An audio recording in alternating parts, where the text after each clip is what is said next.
working together. If we work together as Democrats and Republicans, we will find the real solution to hunger in our great nation. This, ladies and gentlemen, is our responsibility. This is our charge this morning, and we are going to need help, and also we're going to need the almighty hand of God to help lead us together as Democrats and Republicans to solve this hunger crisis in our nation. And now, thank you. I didn't mean to carry that so long, but this hearing is so important. And now I'd like to welcome our distinguished ranking member, my good friend, the gentleman from Pennsylvania, Mr. Thompson, for his opening remarks. Well, thank you, Chairman. Good morning, everyone. First of all, let me thank our witnesses for their time and their attention. Your participation in what this committee's first, or at least more fulsome attempt at publicly reviewing the pandemic and Congress's response is much appreciated. You know, I think we have a lot to celebrate, actually, with what we've accomplished in the nutrition space. And that actually started with our 2018 Farm Bill. Yeah. You know, what the administration was able to very adequately and appropriately utilize to make sure that neighbors in need had access to nutrition, that authorization came through our hard work, specifically in that 2018 Farm Bill, the most recent edition, obviously the 18 Farm Bill. But it also, as members in 2020, I think it's the members in this committee room, the members of our committee, Republicans and Democrats, who worked in a bipartisan way on 5 CARES bills, the most last one in 2020 being signed, that we passed on December 21st, signed by President Trump on December 27th. Those really took advantage of the authorization we provided in the Farm Bill, and we were able to appropriate in order to meet the needs of our neighbors in needs. Under the conditions of this specific, I know we call it a pandemic, quite frankly, it was a plague. Yeah. That plagued our families, our business, our communities. So this pandemic has infiltrated our lives in every sense possible. Unfortunately, the brunt of it was borne on our communities, and in particular, families already living paycheck to paycheck. In too many instances, arrogant career politicians issued statewide indiscriminate edicts forcing businesses and schools to shut their doors, plummeting our communities into a deep recession. And at the end of the pandemic, as the end of the pandemic nears, I hope we can use today to discuss what worked, what needs improvement, and ways to provide these families with more holistic services, particularly as they engage in a post-pandemic economy that will look somewhat wildly different. The Supplemental Nutrition Assistance Program, or SNAP, currently provides nutrition assistance to 43 million individuals, with an average individual benefit of $183. Total SNAP-related spending in FY 2020 was $78.9 billion, which includes benefits, administration, nutrition education, employment and training, and program integrity. And of that, $78.9 billion of the $78.9 billion, $74.2 billion was solely for benefits. By way of the Families First Coronavirus Response Act, the Coronavirus Aid, Relief, and Economic Security Act, and the Consolidated Appropriations Act of 2021, more than $37.8 billion has been appropriated to respond to the supplemental nutrition assistance needs of our communities. This monumental response is in addition to the more than $7.7 billion per month in standard SNAP benefits. Beyond direct funding from Congress, the former and the current administrations have issued more than 4,000 administrative waivers to the states. These waivers impact operations related to the program eligibility, distribution of benefits, employment training, and more. these facts are startling. Combined with the myriad of social service policies, including those found in the short-sighted, outrageously naive American Rescue Plan, we are in the midst of our nation's second largest expansion of entitlements.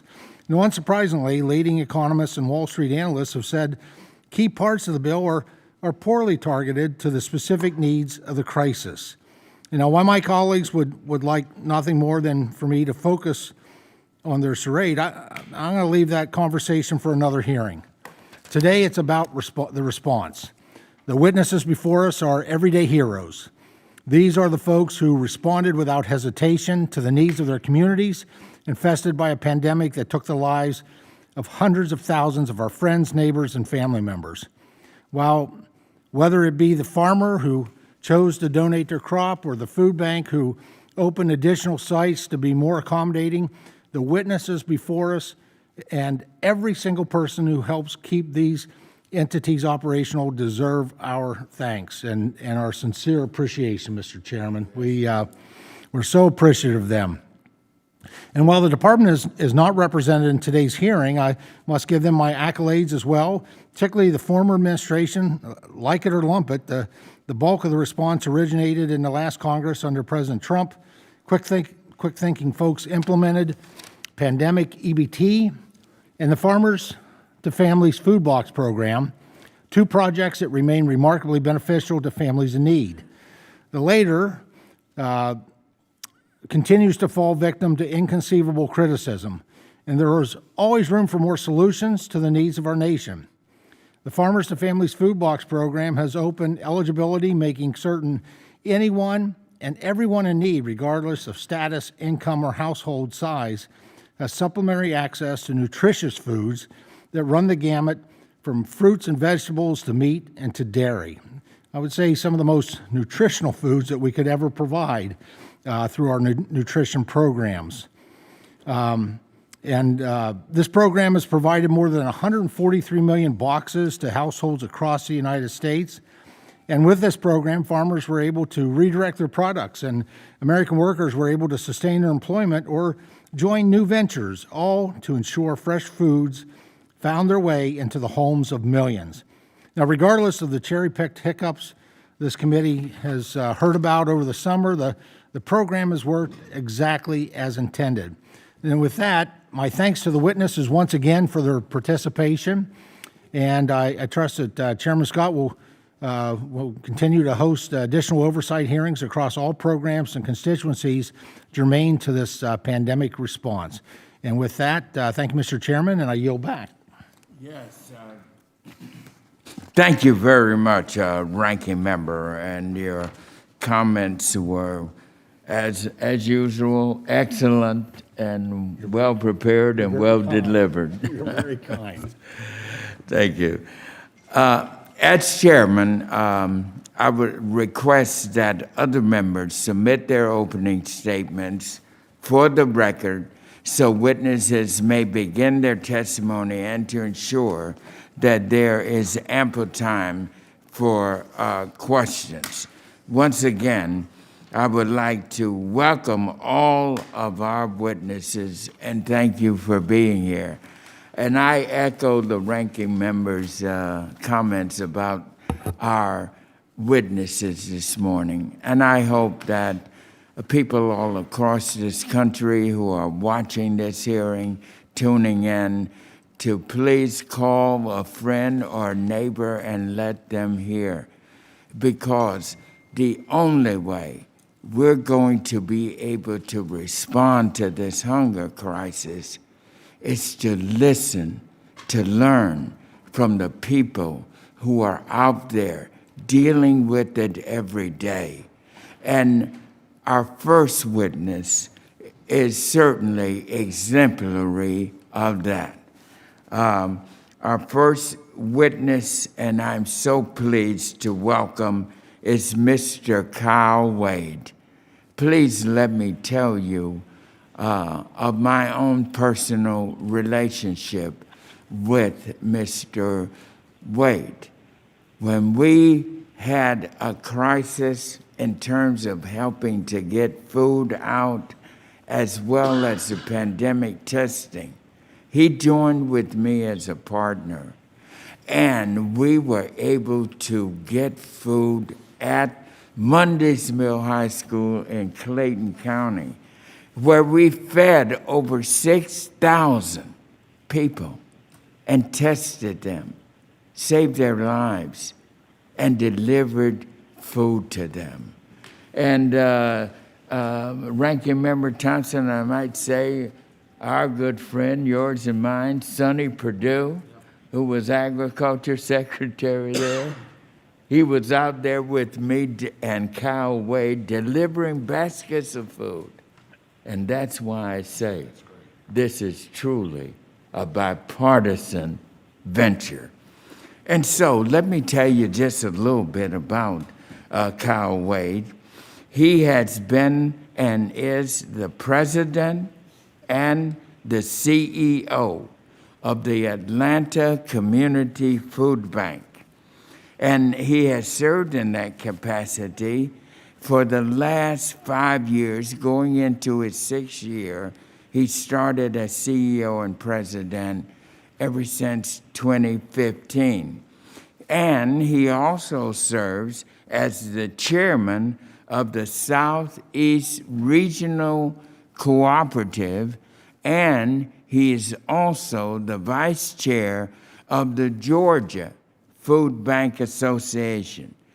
Prior to his role as CEO and president, Mr. Waide served as the food bank's vice president of partner operations. And he has truly been my partner in what we're doing and going into the communities, bringing the food, bringing the vaccine, so we can get this behind us. Our second witness, who I'm pleased to be able to invite to join us today, is another great good friend, Zippy Duvall. I just love that name. I'd love to say it. It's probably, you can tell from the way I'm saying it, Zippy Duvall. Zippy is president of the American Farm Bureau Federation. And Mr. Duvall has served as president of the Farm Bureau since 2016. And he is a third-generation farmer from Georgia. He owns a beef cow herd.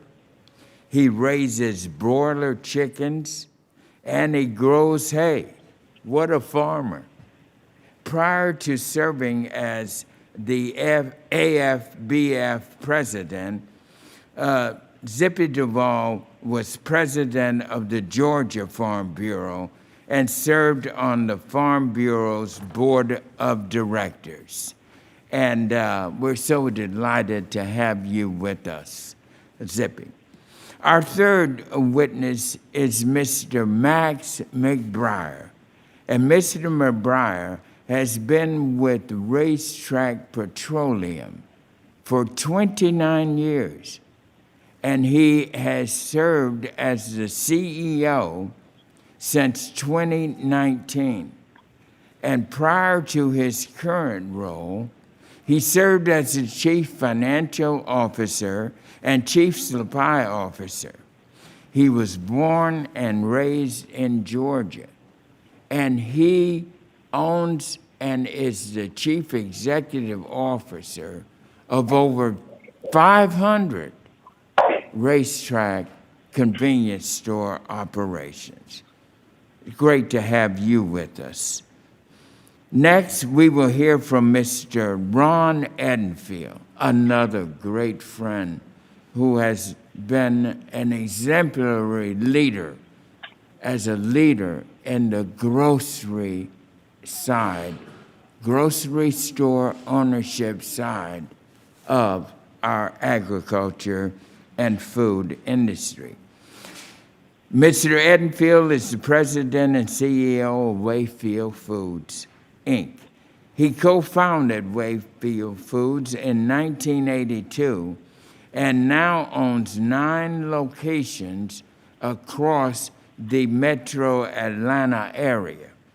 Mr. Edenfield also serves on the Food Industry Association's Board of Directors and previously served on the Board of Directors for the Georgia Food Industry Association. As I said, what a stellar panel we've got to deal with this emergency issue. Next, and now I want to introduce our next witness. I want to make sure you, Tim, excuse me. Oh, thank you. No, I need this one, the fourth. The fourth one. The fourth one is at the bottom of the page 10.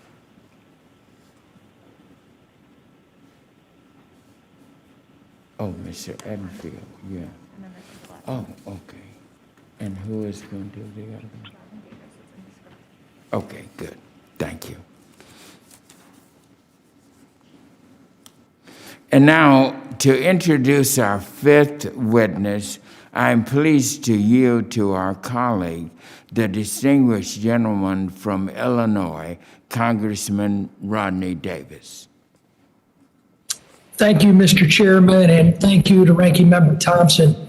And, you know, just like you had great pride in introducing our mutual friend, Zippy Duvall from your home state, I'm very excited to be able to introduce this guest, our next guest who's come here to talk about this important issue today. Eric Hodel is our witness here today from the Midwest Food Bank, which began in Bloomington, Illinois. The Midwest Food Bank operations are able to serve over 500 agency partners across 50 counties in central and eastern Illinois, and many people in my district. I visited the Midwest Food Bank numerous times over my career, and I'm excited to have Mr. Hodel here. I'm grateful for the opportunity to hear from him and all of our witnesses today. And Mr. Chair, I'll yield back. Well, thank you very much, Congressman. And now, without delay, we're going to get started. And our first panelist will be Mr. Kyle Waide, CEO of the Atlanta Community Food Bank and a great leader in this area. Mr. Waide, you will be recognized for 5 minutes. Chairman Scott, Ranking Member Thompson, and distinguished members of the committee, I want to thank you for your invitation to testify today.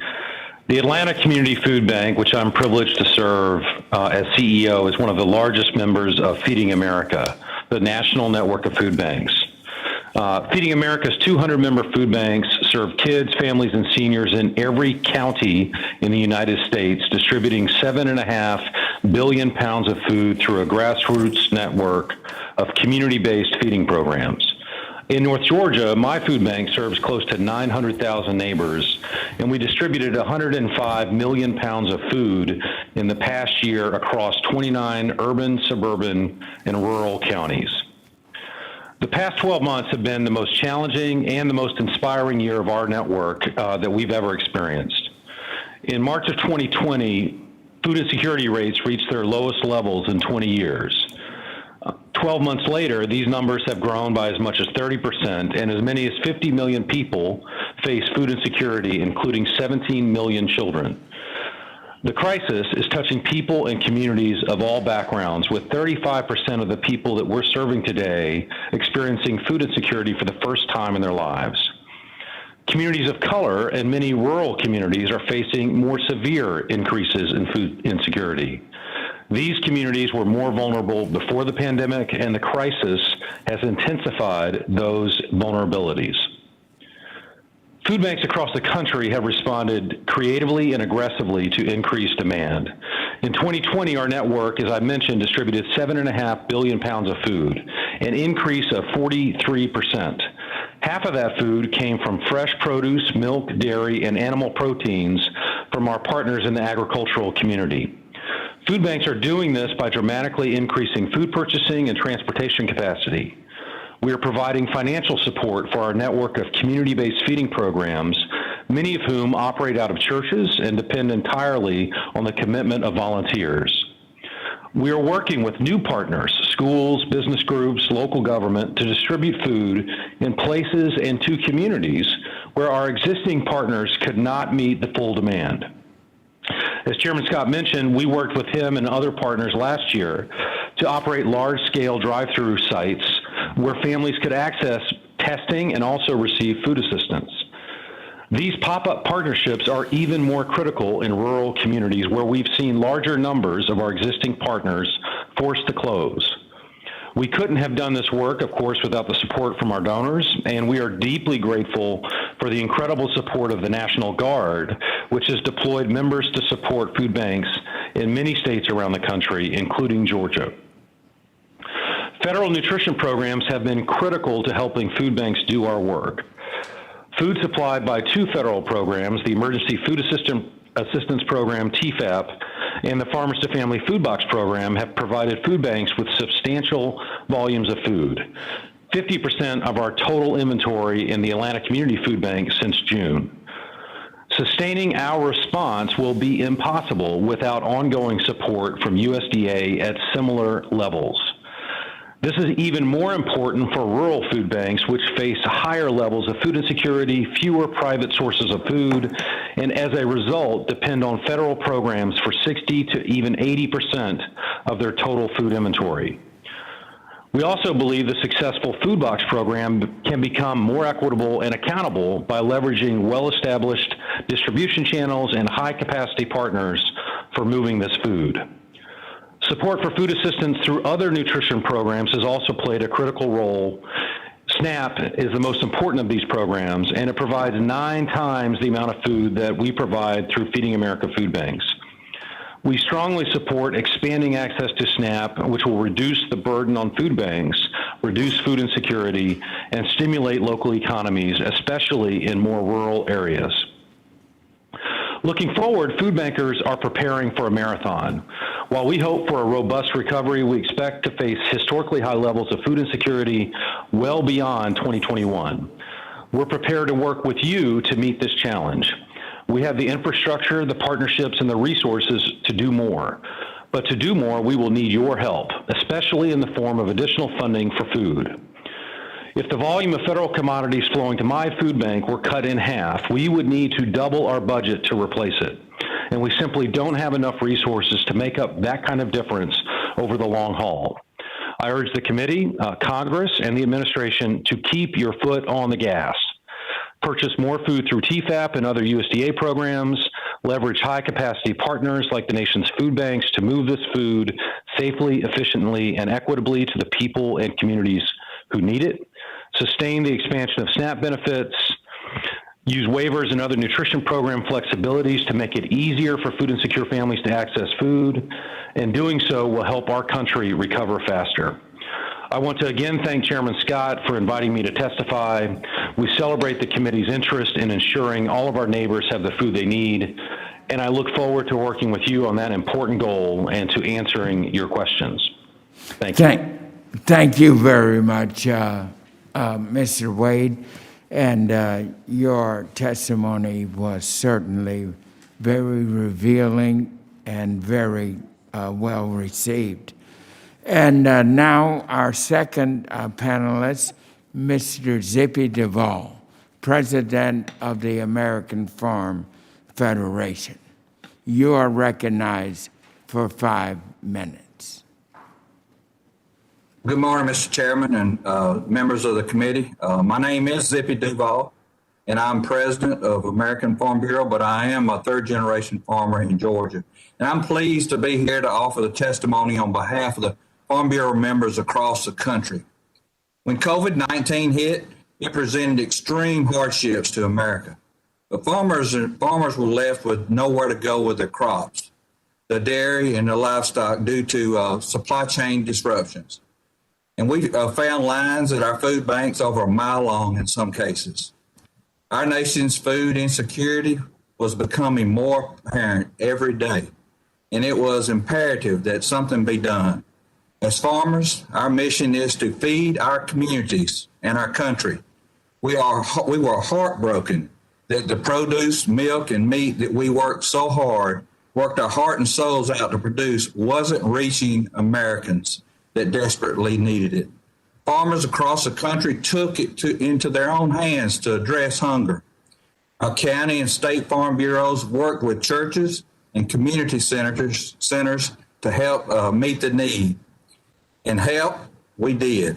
In the year of 2020, I am proud to share with you that our network of state and county farm bureaus across the country donated $5.4 million, 1.4 million pounds of food, and 20,000 gallons of milk to local food banks and food pantries. But we didn't do it all alone. At the pandemic's onset, the American Farm Bureau immediately reached out to our friends at Feeding America to join together to call on USDA to help address and break down the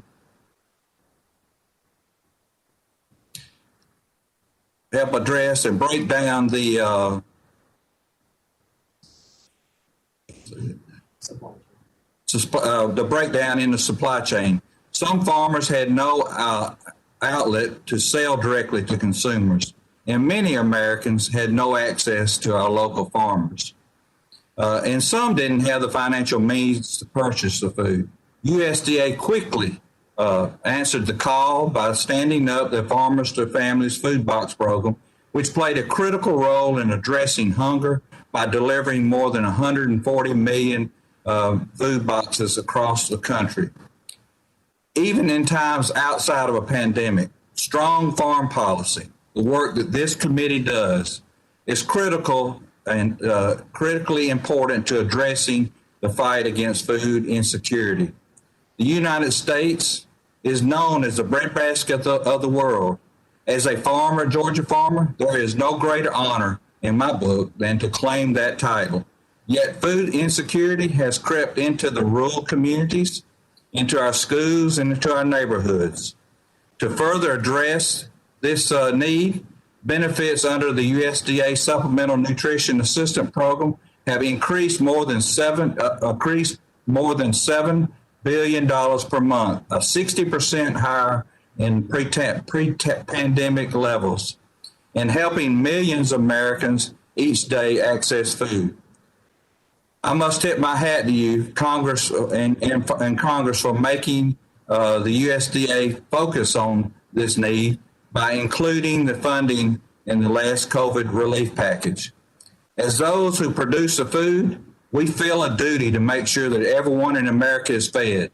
The greatest joy a farmer has is being able to share his bounty harvest with someone else. Across the country, we have found creative ways to do that. In Montana, Park County Farm Bureau member Matt Pearson started Producers Partnership in April of 2020 to donate beef to local food banks and food pantries. What started as one rancher's idea has now resulted in 17,500 pounds of beef, and they have raised $65,000 to process that beef. And in Arizona, Friends of the Farm used a statewide emergency food relief network to purchase fresh Arizona-grown produce, dairy products, and protein to distribute to Arizonians who were struggling with hunger. Nearly 25,000 pounds of produce has been purchased from small farms. Mr. Chairman, I commend you on holding this hearing on such an important topic. We look forward to the bipartisan solutions this committee will accomplish in fighting against food insecurity. America's farmers and ranchers have played an integral role in combating food insecurity, and we will continue to do so, pandemic or no pandemic. Thank you for the opportunity to speak. I look forward to answering the questions. Thank you, Mr. Duvall. I now recognize Mr. McBrayer. Please begin when you're ready.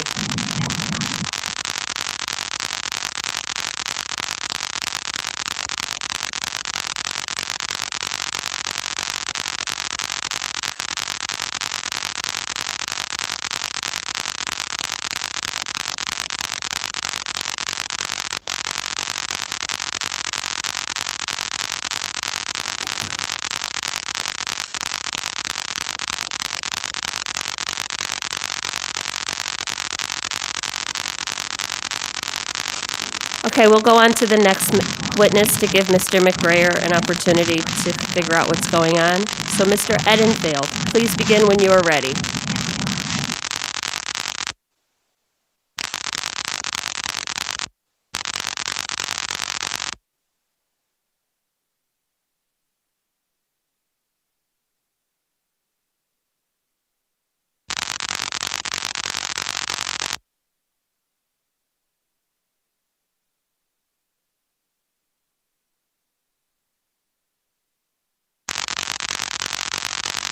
Mr. Edenfield?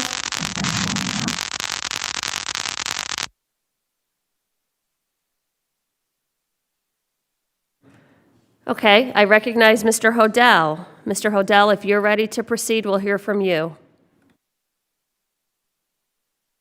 Thank you and good morning. Thank you for the invitation to participate in today's hearing. My name is Eric Hodel and I serve Midwest Food Bank as the Chief Operating Officer and Chief Financial Officer. I am honored to have a seat at the table today. Midwest Food Bank was founded by a farmer 18 years ago. I too was raised on a farm and continue to manage a 1,000-acre grain and livestock farm, in addition to my responsibilities at Midwest Food Bank. I come today understanding the impacts of agriculture policy as both a producer and a servant to the food insecure. Midwest Food Bank started in 2003 when our founder, David Keyser, and his two brothers responded to a request to help in the local newspaper. The Keyser brothers saw a community in need and quickly turned a barn on their family farm into a distribution site for 10 local food pantries. They soon realized that their need in the community was greater than they anticipated. Our values and mission remain steadfast after nearly 2 decades of growth via locations, food distributed, and quality of service to our over 2,000 agencies. In 2020, Midwest Food Bank distributed $383 million in food, including 3 million meals via disaster relief boxes. We have 10 locations across the U.S., Florida, Georgia, Pennsylvania, Connecticut, Indiana, Illinois, Texas, and Arizona, and 2 internationally, Kenya and Haiti. We have less than 50 full-time employees, and 99 cents of every dollar is spent for program services. Our business model is simple. We receive donations of food, financial support, and volunteer efforts. With these 3 inputs, we deliver 4 programs. Number 1, distributing food to nonprofit agencies. Number 2, providing family food boxes as disaster relief. Number 3, producing Tender Mercies, a high nutrition rice and beans meal. And number 4, distributing Hope Packs, our weekend feeding program for school-aged children. Our faith-based mission calls us to serve each of our 2,000 nonprofit agencies with dignity and respect. We have just 2 simple requirements for our agency partners. First, that they are registered nonprofits, and second, that they distribute the Midwest food at no charge to their clients. Midwest Food Bank does not receive payment for food distributed and therefore does not create a business model that relies on compensation from our nonprofits. Midwest Food Bank bridges the gap between poverty and prosperity for the people we serve. Said differently, our hope is to serve our food recipients for a season, not for a lifetime. We celebrated the downward trend in rates of food insecurity across our nation in the decade leading up to 2020. And then last year, all aspects of the emergency food system were disrupted due to the pandemic. Without question, the pandemic catapulted more families into a state of food insecurity. Our combination of food distribution to nonprofits and our disaster relief equipped us to serve during this challenging season. The USDA Farmers to Family Food Box Program was a valuable resource for Midwest Food Bank. Midwest Food Bank shifted our resources to be nimble and ensure each of our locations had access to the high quality product. We distributed over 1 million boxes in 2020, and we applaud the USDA for the quick program execution from concept to delivered box. The program injected nutrition directly into the emergency food system while supporting farmers and producers. This past year, 2020, was the first year we consistently received food funded by government programs via the USDA Farmers to Family Food Box Program. As we grow, USDA, the Emergency Food Assistance Program, commonly known as TFAP, is a viable option, and we recently applied to participate in select areas. Moving forward, Midwest Food Bank will continue to pursue 3 opportunities. Number 1, mission focus, serving our agencies with focus on efficiency and excellence. Number 2, nutrition, increasing the nutrition of the food distributed. And number 3, partnerships, strengthening our partnerships with community leaders and agencies to advance holistic programming for those we serve. In closing, we ask the Committee on Agriculture to commit to equitable policies that channel government resources to independent food banks able to meet program requirements. Alleviating hunger and malnutrition is a complex challenge requiring a multifaceted solution. We ask that you continue to bring efficient, community-centric programs to the table for collaboration. Together, we will sustainably bridge the gap between poverty and prosperity for American families. Thank you. Thank you, Mr. Hodel. I now recognize Mr. Edenfield. Mr. Edenfield, if you're ready, please begin your testimony.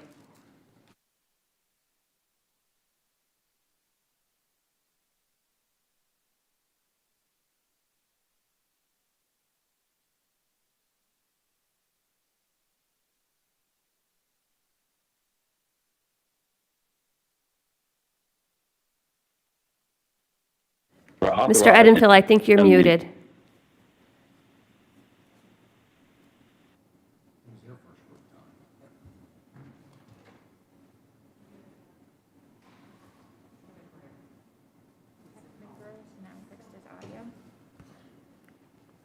So we're going back to McBrier.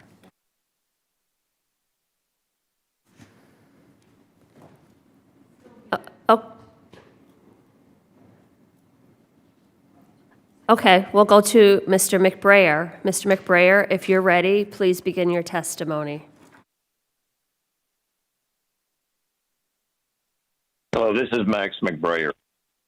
Chairman Scott, Ranking Member Thompson, and members of the committee, my name is Max McBrayer, and I'm Chief Executive Officer of RaceTrac.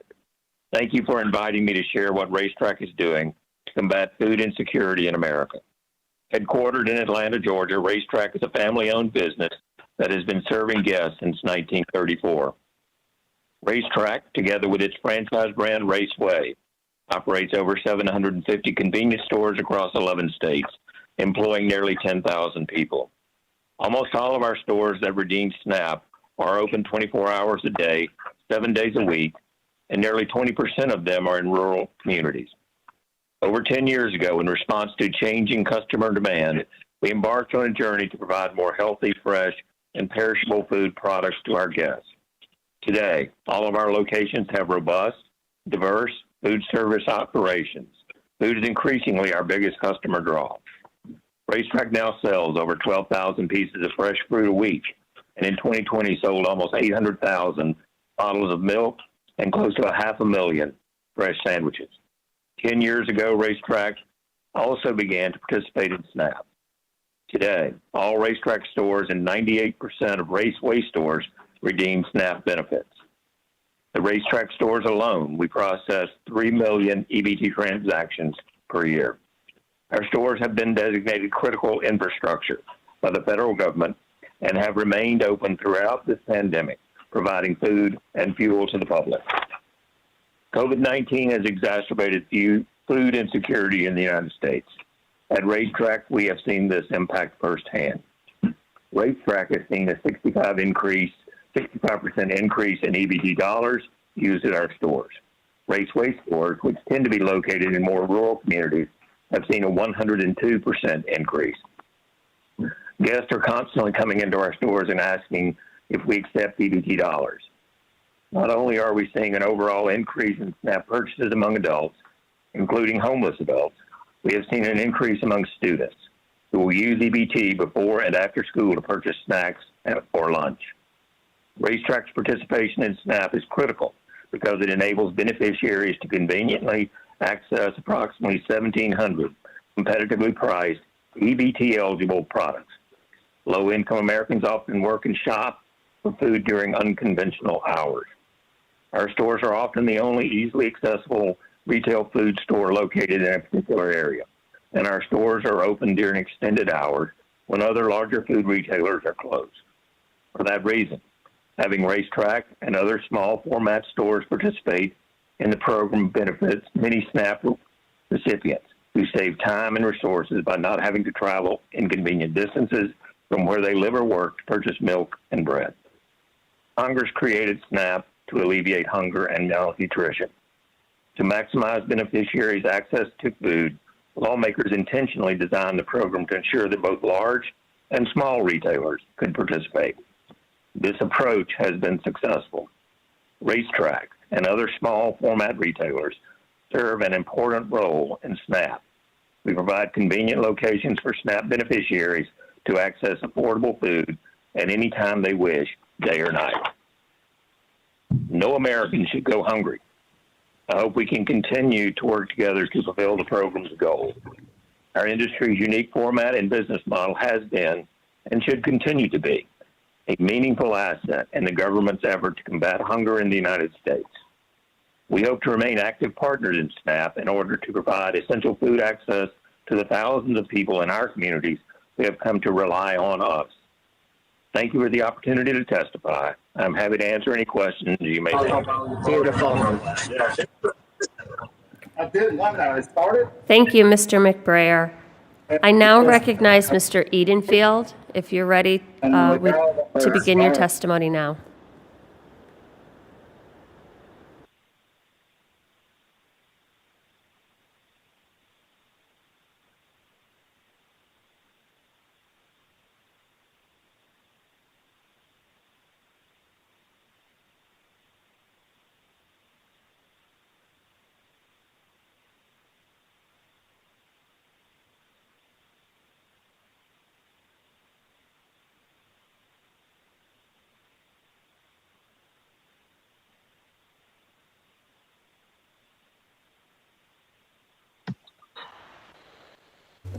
While we wait, Madam Chair, I might just note that to my colleagues, they have 5 more minutes to vote, if they haven't done so yet.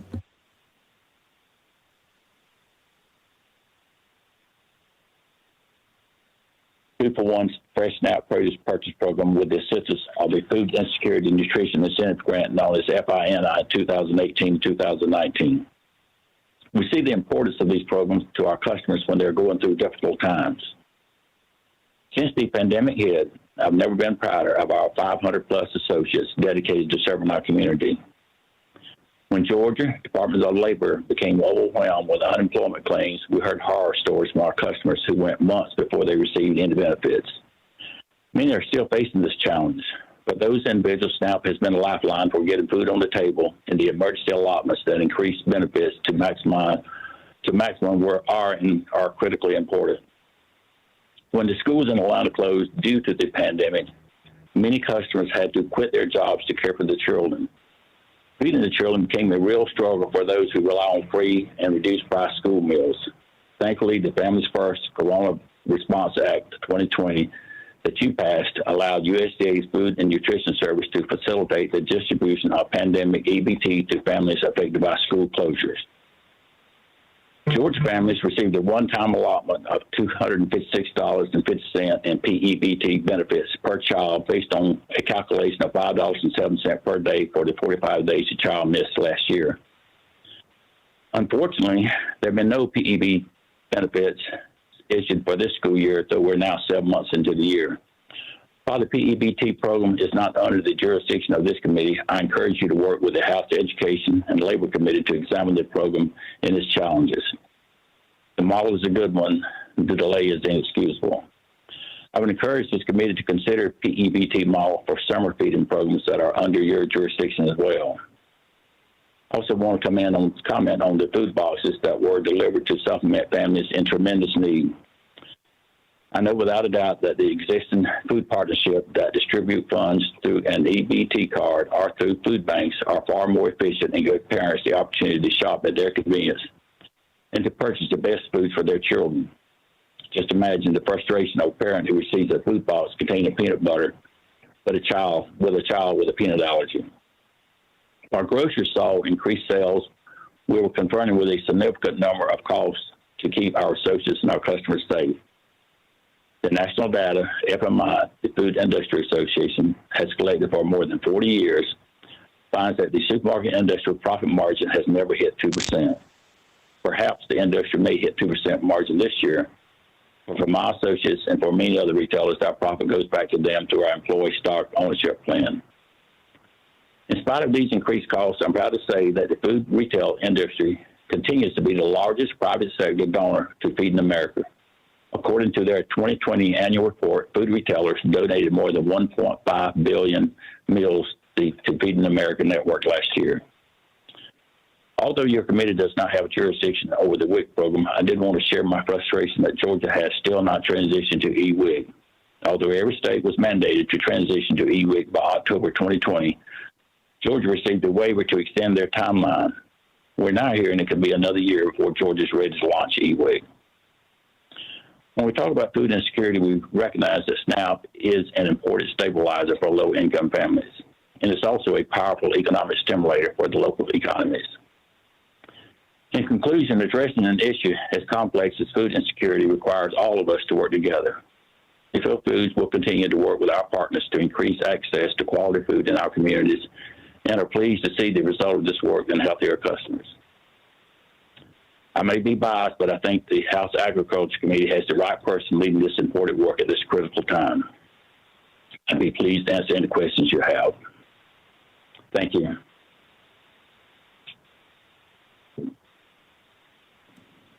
Thank you, Mr. Edenfield, for your testimony.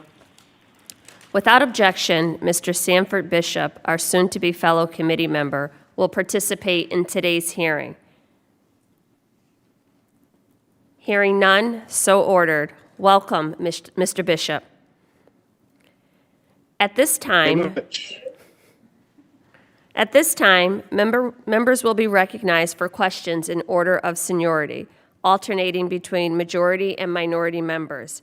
You will be recognized for 5 minutes each in order to allow us to get in as many questions as possible. Please keep your microphones muted until you are recognized in order to minimize background noise.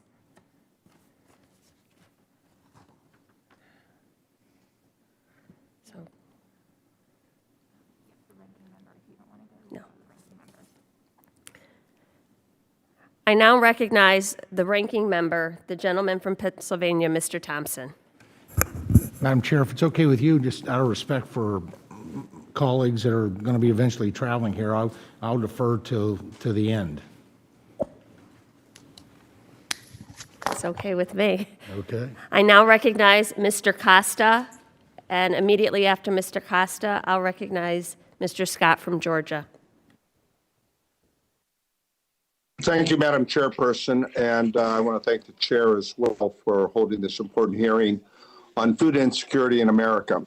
Certainly, it's been a challenge in this country for years, but in the last 12 months during this pandemic, when our complex, complicated food supply chain has been turned upside down, this deep recession created by the pandemic, with the closure of restaurants and schools, we have found that hunger in America has only increased, sadly. And we find people going to food banks that have never been to a food bank in their lives.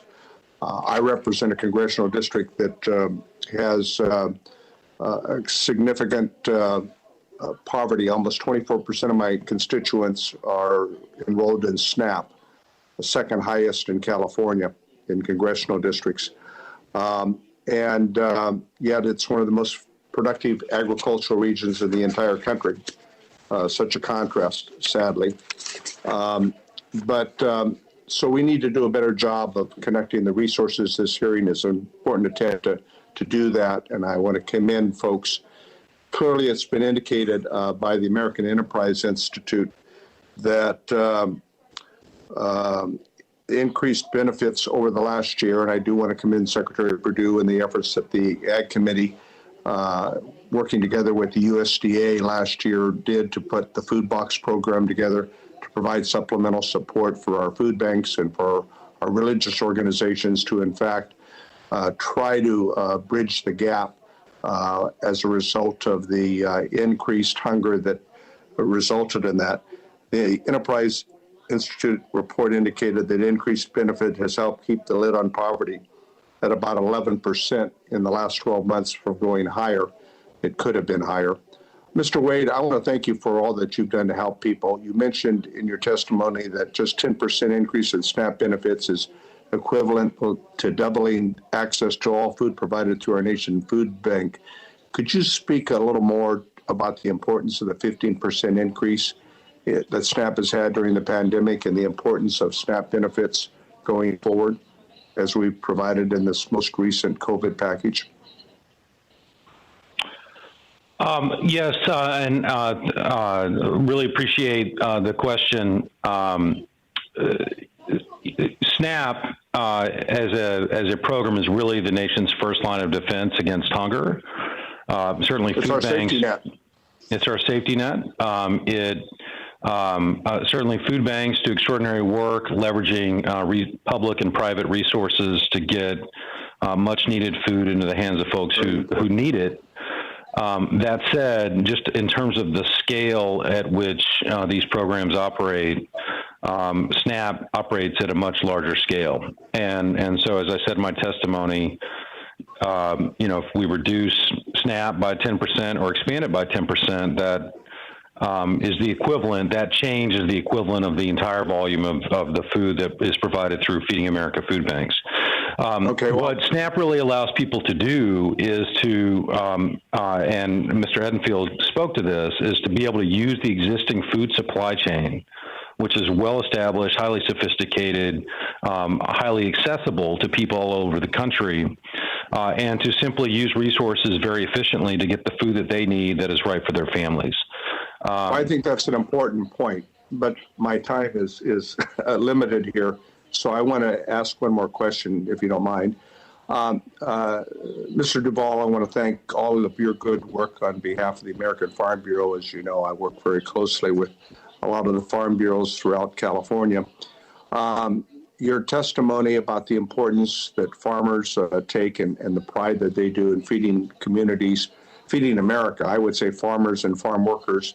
We hope to provide some legislation next week that will provide some legal status for our farm workers, but they literally put food on America's dinner table every night. And food, I continue to tell everybody, is a national security issue.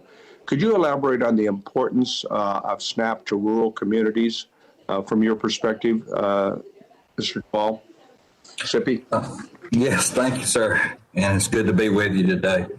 It is, in rural communities where the job markets are difficult, it is so important.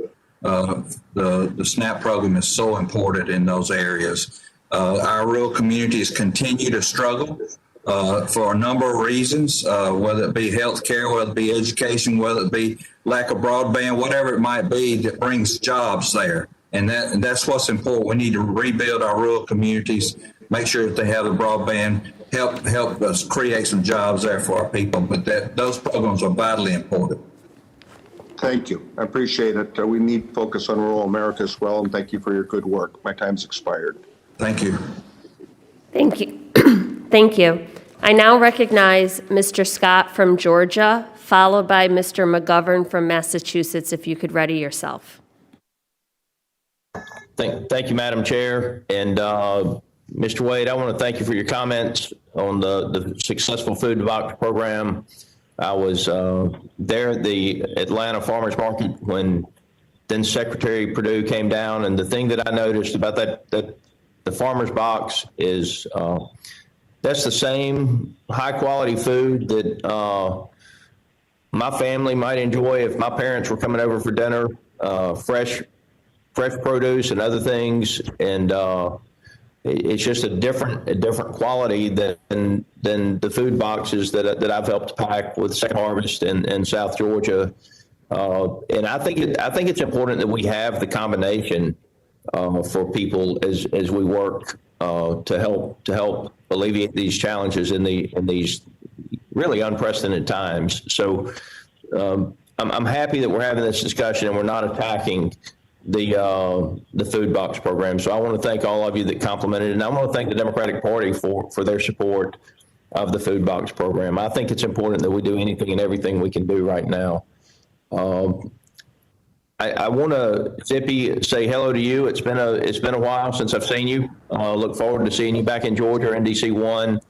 And as we talk about policies that impact the price of food, that obviously places a greater burden on our low-income citizens in the United States. And part of it gets back to U.S. agriculture policy. And starving farmers doesn't help feed hungry people. And one of my concerns is how long it takes us to get disaster relief to our producers when something happens. It's my understanding that disasters of the Midwest, that those farmers still have not received any disaster payments, and there were over 200 million bushels of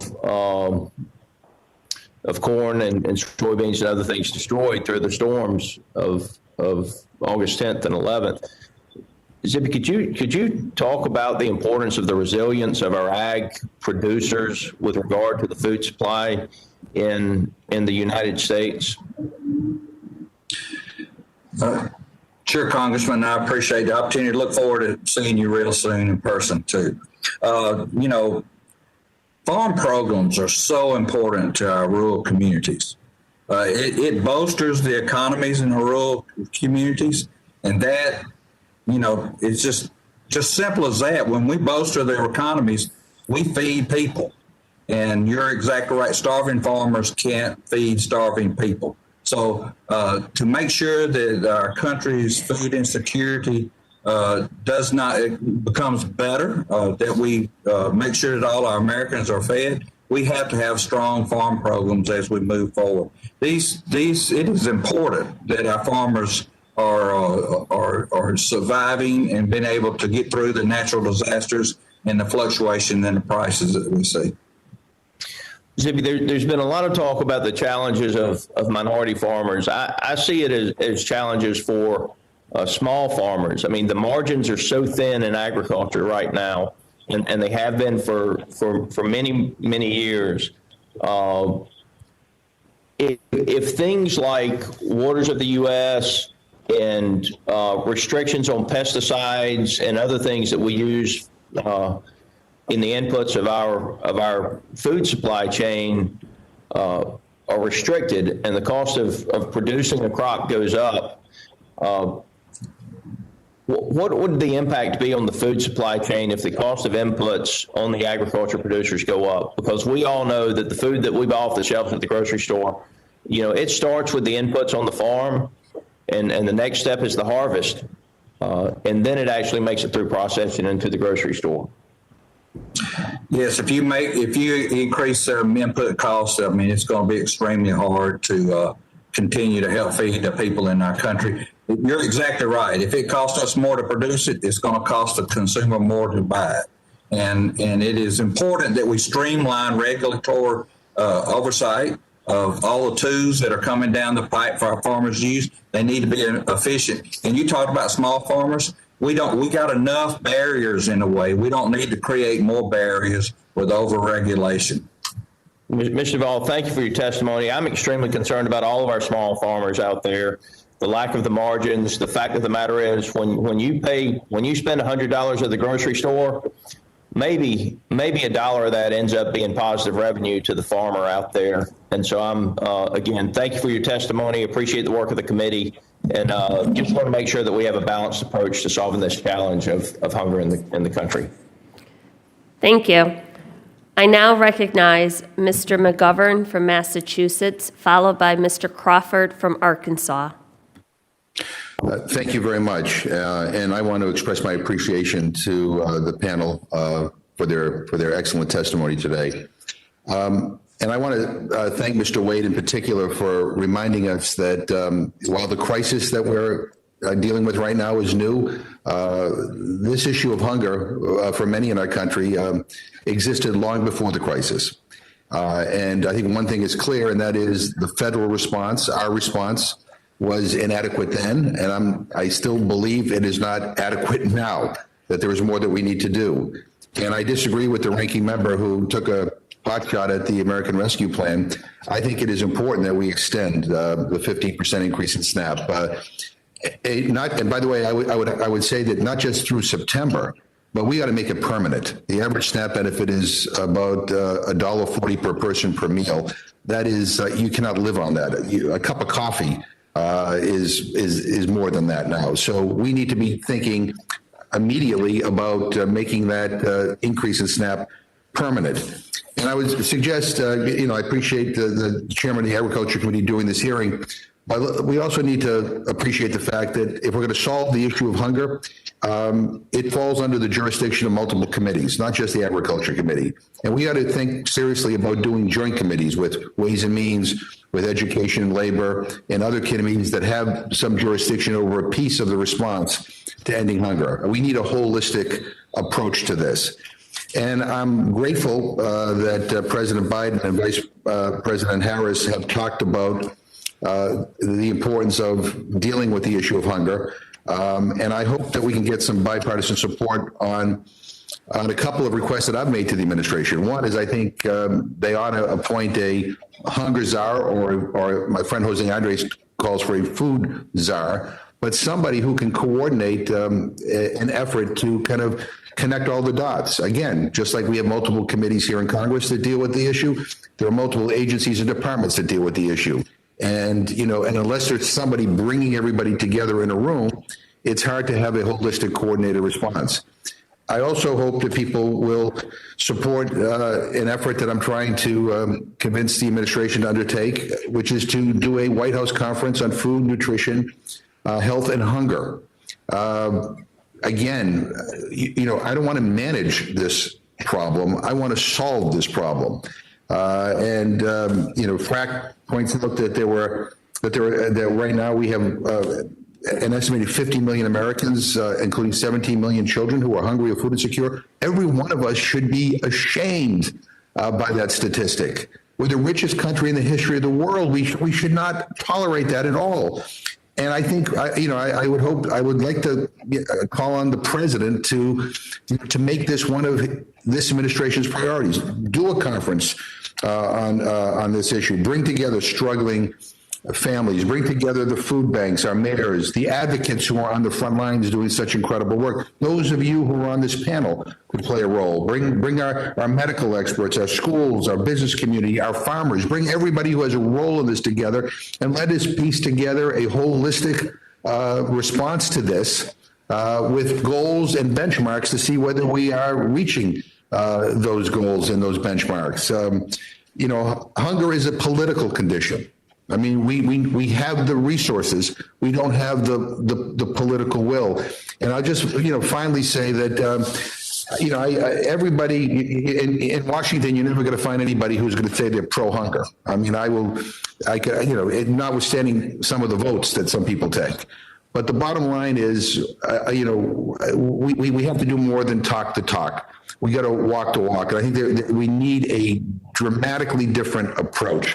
We need to think out of the box. We need to bring other people to the table. And we need to, again, develop a plan to solve this. And let us, again, in the immediate term, let's make these improvements in SNAP, this 15% increase, let's make that permanent. We all should agree on that. The benefit is inadequate. But beyond that, we need to develop a holistic plan. And included in that has to be the understanding that if you want to end hunger, we also have to deal with the issue of wages. The majority of people who are on SNAP right now who can work actually do work. They earn so little, they still qualify for the benefit. So we need to do much more. So I thank the panel. I thank the chair for the hearing, and I yield back. Thank you, Mr. McGovern. I now recognize Mr. Crawford from Arkansas, followed by Ms. McAdams from North Carolina. International investors to come to Guatemala. Thank you. Let me get to Mr. Edenfield. You referenced food boxes in your testimony and how current infrastructure is far more efficient. I kind of struggle with that as such a broad sentiment, especially for those in rural communities like my district who have really benefited from the program, including distributions at food pantries. especially in the early phases of the pandemic when produce was being plowed over, milk dumped, and grocery shelves emptied. The Farm Families Food Box program seemed like a reasonable and efficient accommodation. Now, what I'm going to do is I'm going to break the rhythm of this for a second. Do you disagree with that? Going over time, and I really want to give an opportunity to the Congressman Vicente Gonzalez to jump in. He's got a... Can I ask everyone who's not speaking to mute? Oh, all right. The food box is a short-term solution, and it has been beneficial. There's no doubt about that. But we talk about long-term solutions. A lot of things, and especially when we're talking about the rural areas, and you mentioned rural areas. Rural areas also is where we have food deserts, and a lot of times the food deserts is you just don't have that much population. So, anything that takes away from having a store there, a full-line store to select from, it's like a competition there, and I'm not saying competition's not good, but one of the things I think in looking at food deserts is anything you can do to eliminate that. So, I'm not saying it wasn't good. It was a good thing. It certainly served the purpose, and I think it's a good short-term solution. I just don't look at it as being a long-term solution. And also, especially when it's predetermined what they're going to get in that box. Now, some of the things I think went through it was handled different, but when it's predetermined what family's going to get, as I mentioned earlier, I mean, if a family gets peanut butter and they have a child with a peanut allergy, that's not a good thing. And as far as farmers, I grew up in farming community, so I'll always have a heart for farmers. As a matter of fact, I'd say it's some of the hardest, most fulfilling work there is, and I still, when I go back home now in South Georgia, I look at the farm community and how different it was when I grew up. It's been a lot of changes there, and there been a lot of changes when the food deserts. When I was growing up, they had different things like garment factories and everything to help support that economy that they don't have anymore. So basically, it's farming. And so it's going to create more of a challenge to have quality grocery stores in these areas, especially if food distribution is handling it that way. Did that make sense? Thank you. Appreciate it. I want to ask Mr. Duvall if you have any thoughts on how we can expand distribution points moving forward, particularly as we look at options to continue a more direct farm-to-family link without putting government bureaucracy in the middle of that. Sure, Congressman, I appreciate the question. And of course, I think without putting bureaucracy in the middle of it, is we've got to go to our NGOs and our local communities. Farm Bureau is one of those. We know the people in our community. We go to church with people that know people in that community that need help. And the people on the ground, just like tending to our farmland, we know our land better than anything. Those NGOs in those communities know the landscape of their communities, and they know where they can help. What we got to be careful of, though, it is not easy for someone to admit they need help. So also we got to be working with the regional NGOs to be able to offset some of that pressure on people to be able to come forward and be able to receive the help that's available to them there. But our farmers and ranchers and our farm bureaus they're willing to help anytime that they can in any way they can. Thank you. Mr. Chairman, I yield back. Thank you. I now recognize Ms. Adams from North Carolina, followed by Mr. Desjardins from Tennessee. Thank you, Madam Chair, and thank you to the ranking member as well for hosting the hearing today. To the witnesses, thank you for your testimony. It is an incredibly urgent and important conversation. Right now, more than 50 million Americans are struggling with hunger, with an estimated 17 million children living in households facing food insecurity. Over 18 million Americans are receiving unemployment benefits, and up to 40 million Americans cannot afford rent and fear eviction. In North Carolina alone, 1.5 million people currently depend on SNAP to put food on their tables. There's an increase of 300,000 North Carolinians since the pandemic began. And in Mecklenburg County, where my district is, there are more than 150,000 people receiving SNAP, an increase of more than 50,000 people since March of last year. So it's clear that there's a hunger crisis in our nation, and the jump in SNAP participation only shows us part of a larger picture. Mr. Duvall, thank you for your testimony in support of America's farmers. And this committee, we're incredibly proud of the contributions that farmers make to our nation. And we're glad to hear of the great work that you've done to combat, the farmers have done to combat hunger. So I do want to add some needed additional context to your remarks. In addition to the increase in SNAP benefits, which the American Enterprise Institute has estimated has kept millions of Americans out of poverty, our committee also provided a rather large number of needed federal relief dollars to producers in this country. My question to you is, so to build upon the importance of that interconnection, Mr. Duvall, could you comment on the importance of SNAP in rural communities such as those in your home state of Georgia? Yes, ma'am. I think anytime you go into the rural parts of our country, it is vitally important that those SNAP dollars be there.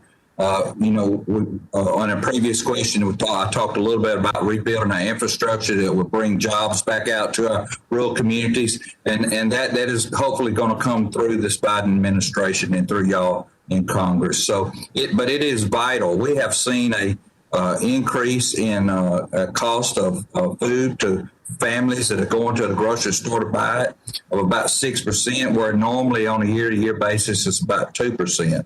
So there is a desperate need out there for help, and those funds are very important. Well, thank you so much, Mr. Waide.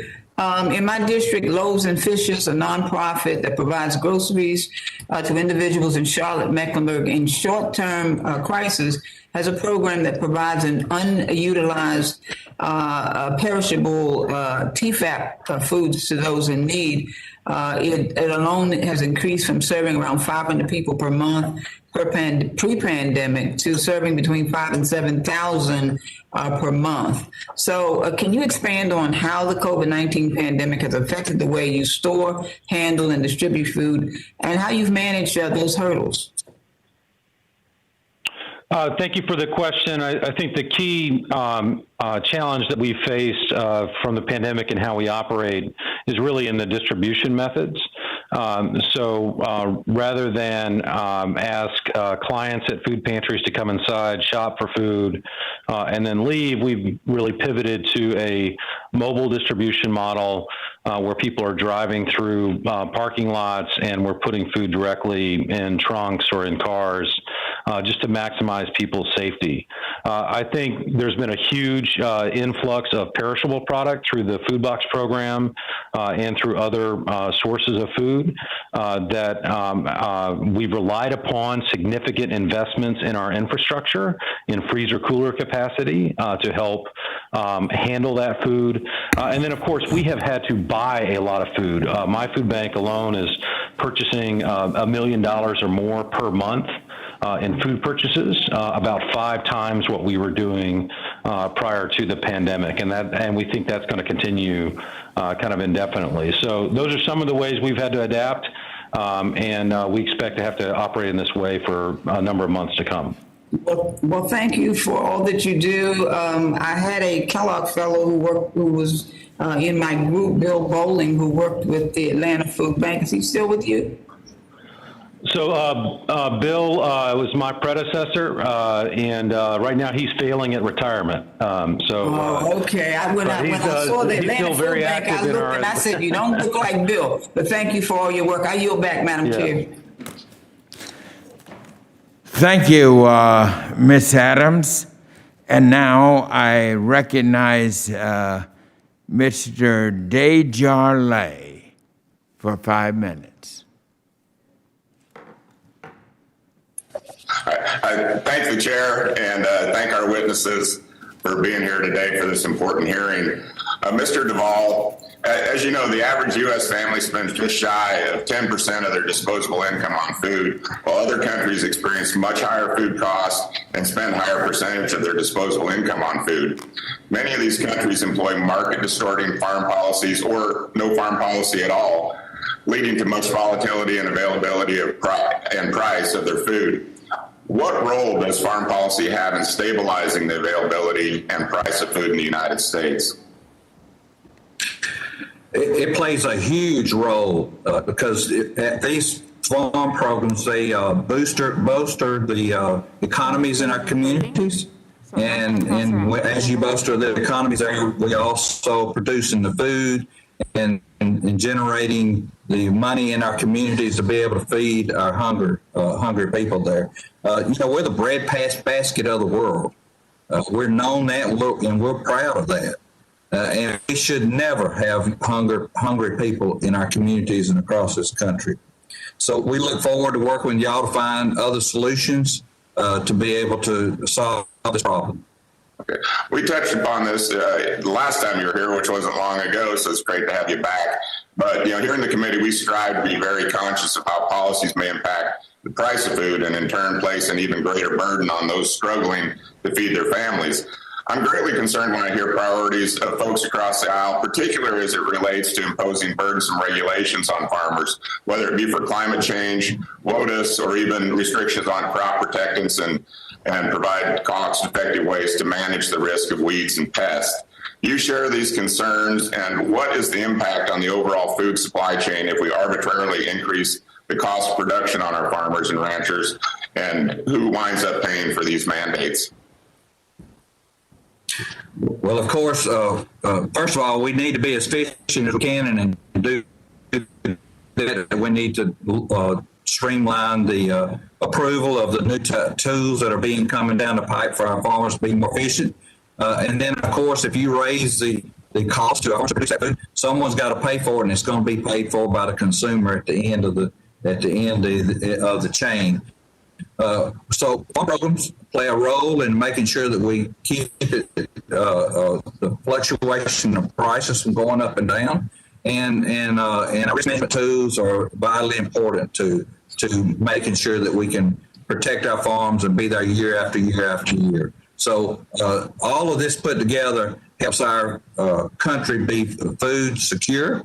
And now we got to figure out how best to deliver it to the people that need it, and especially during this pandemic when so many people lost their jobs. Yeah, absolutely, and I appreciate your comments. And I also want to thank the chair again for his comment at the last hearing about making sure that Farm Bureau stakeholders, producers would have a seat at the table when we talk about imposing regulations. And so I appreciate his commitment to that as well. And with that, I yield back. Thank you very much. And now the lady from Maine, Miss Pingree, you're recognized for 5 minutes. Is she here? Thank you, Mr. Chair. Sorry, I'd moved an inch away from my camera. I apologize. So thank you. I wasn't expecting to come up. I want to just thank the witnesses. I really appreciate your testimony, and I appreciate the chair for getting such a diverse group to testify in front of us. So Mr. Edenfield, thank you for your testimony and for your support for your customers and making sure that people had access to healthy food. I really appreciated what you talked about. You mentioned that your store was part of the incentive program to help SNAP participants to buy more fruits and vegetables a few years ago. And I know in my home state of Maine, the Harvest Bucks and Farm Fresh Rewards program have become only more important during the pandemic to help people to access fresh and healthy foods. Can you talk about what it would have meant for your business and your customers if those fruit and vegetable incentives for SNAP had been available during the pandemic? Thanks for the question. No, I think the pandemic would have been a absolutely ideal time to have that because the response was great. We actually, when we participated in that program, we tried to have extra specials going on that not only do they get double, sometimes they almost got triple what they would normally got in fresh produce. And so it's a great program. It's as far as health initiatives, some of the things that we do as far as pushing and working with our community on healthy initiatives, and it just kind of fit right with that. And I think it certainly meant a lot to our customer base, and it was very, very, very well received and utilized very well. I thought that we got the most out of it, and the customers got the most out of it. Great. Well, thank you for that. And I do think when we talk about hunger, and clearly that's the focus of this hearing, but we also have to remember that it's not just about calories. It's also about making sure people get fresh fruits, healthy vegetables, so that kids can grow up with a healthy diet and build those habits. So I know how important it is, and I know that's important certainly to the food banks. Mr. Duvall, Zippy, thank you so much for once again being with us. You're now a regular at our hearings, and so we appreciate your taking the time to be with us.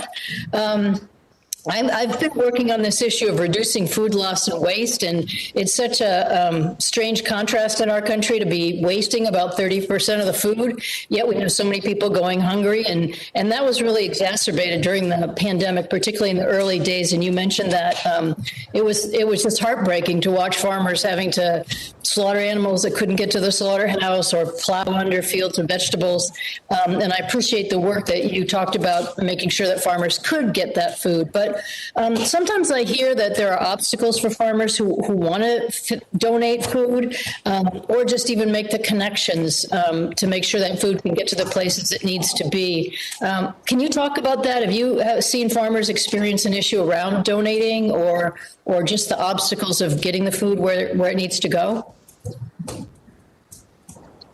Yes, ma'am. It's very difficult, when we have a just-in-time system like we do, and then we have something like this happen, it really clogs everything down because most farmers, especially medium to larger size farmers, have a particular way they're going to sell it. They're going to sell it that way, and they do it day in and day out every day. Now, the smaller farmers, we saw an increase in their the capability to sell direct to the people, but that's through farmers markets, local farmer markets, and anywhere we can do to assist them to make it easier for them and have access to area where they can use the SNAP program benefits to be able to purchase those. That is good for those smaller type farmers. But yes, sometimes it is very difficult for them to be able to make that transition from that just in time to trying to go somewhere different when the interruption comes in the chain. Well, yeah, thank you for that. I think we have learned a lot about the just-in-time food system and the food chain in general, and certainly that gives us opportunities to look into that. And I appreciate you mentioning the small to medium-sized farmers. I know in our state there was a tremendous increase for small to medium-sized farmers who were able to sell directly, but you're right, some of them also experience problems. How do the customers make contact with them? And often for things like SNAP benefits, you need to have broadband access so that you can actually use a card, take a card at a farmer's market. And that, leads to another program we talk a lot about, a problem we talk a lot about on this committee. So glad to hear that talked about. My time is up. Thank you, Mr. Chair, and really appreciate this hearing today.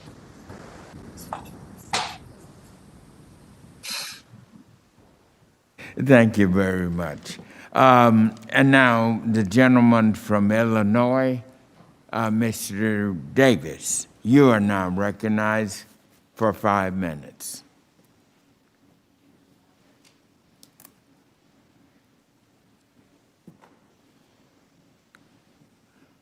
Is he here? Looks like he's not, so Trent Okay. It's Mr. Davis.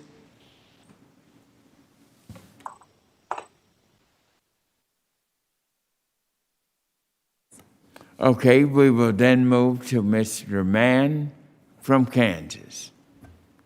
Thank you, Mr. Chairman, and thank you for having this important hearing. Mr. Chairman, I request unanimous consent to submit a letter in support of the Farmers to Families Food Box program from the Topeka Rescue Mission Ministries.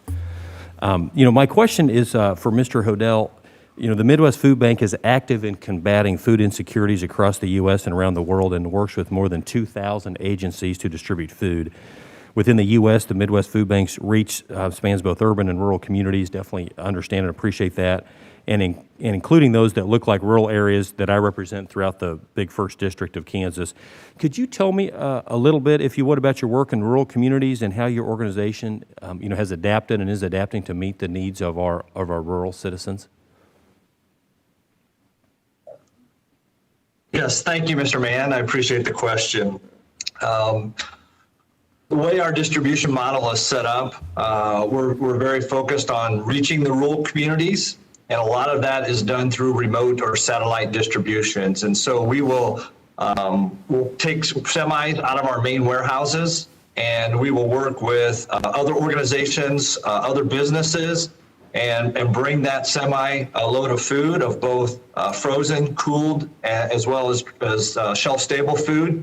And we take that out into the rural communities and set up a remote distribution so that it's closer and easier access for our agencies and our pantries to come pick up the food. And so we're very proud of our effort to be able to serve the rural community. And it's tied all the way back into our organizational roots and the focus on the farmers and reaching back into those communities. Great. I understand, you and I both grew up, I think, on a farm and in the production side of agriculture and that side of the food supply. How has that influenced your work on food insecurity issues, coming from the production side of the industry and now with what you're doing today? Yeah, I think at a macro level, you're born and you're taught from your parents and your grandparents that your job as a farmer is to feed America. And so in the nonprofit sector of a food bank, you carry that heart of that mission with you. And your job is still to feed America. And this is now, unfortunately, families that are falling on troubled times or somebody that has lost a job or whatever the situation might be. It's still kind of that same macro mission that was seeded in you at a young age.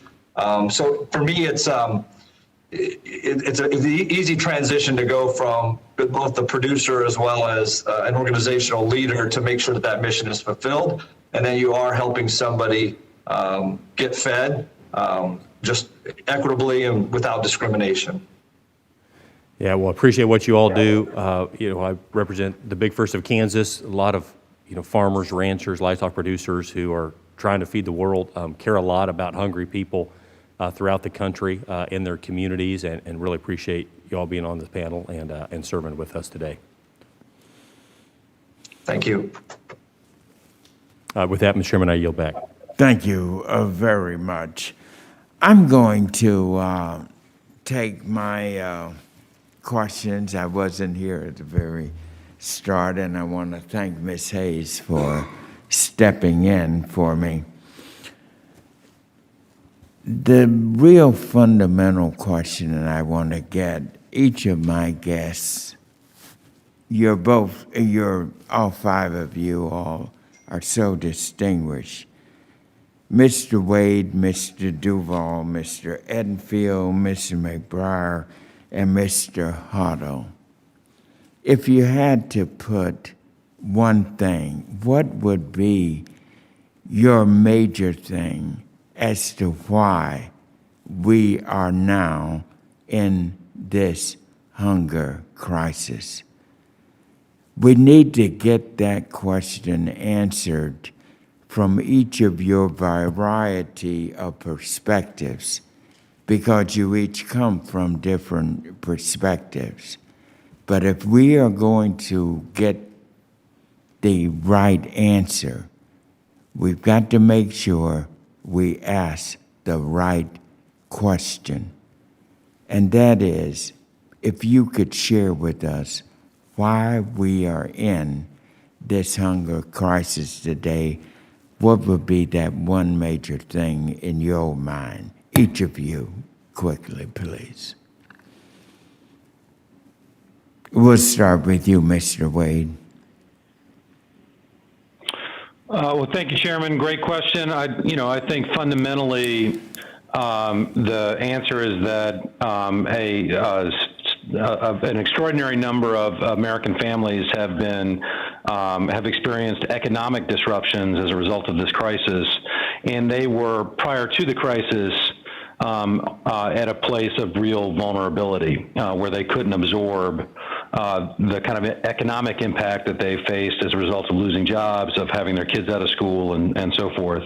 And so for us to solve that problem, obviously we got to get the economy going, but when people face that crisis, we have to have a really robust intervention system to help people stay solid until they can get back to work and back on their feet. And Mr. Waide, while we're on that, you and the food banks and Feeding America, you all are at the front of the point of the spear when it comes to this issue of food insecurity and hunger, being the community food banks. It will be helpful, I think, for us in the committee and the people across the nation who may be tuning in as to how do you get your food, your supplies, to feed the hungry as you do. Could you share with us how the food banks acquire, who pays for that money, that food that you all come? How do you get it? And what do we need to make sure that your food supply chain is secure? So food banks work with a wide variety of food suppliers to get the food that we then distribute in the community. We work with manufacturers and distributors to source excess inventory from those channels.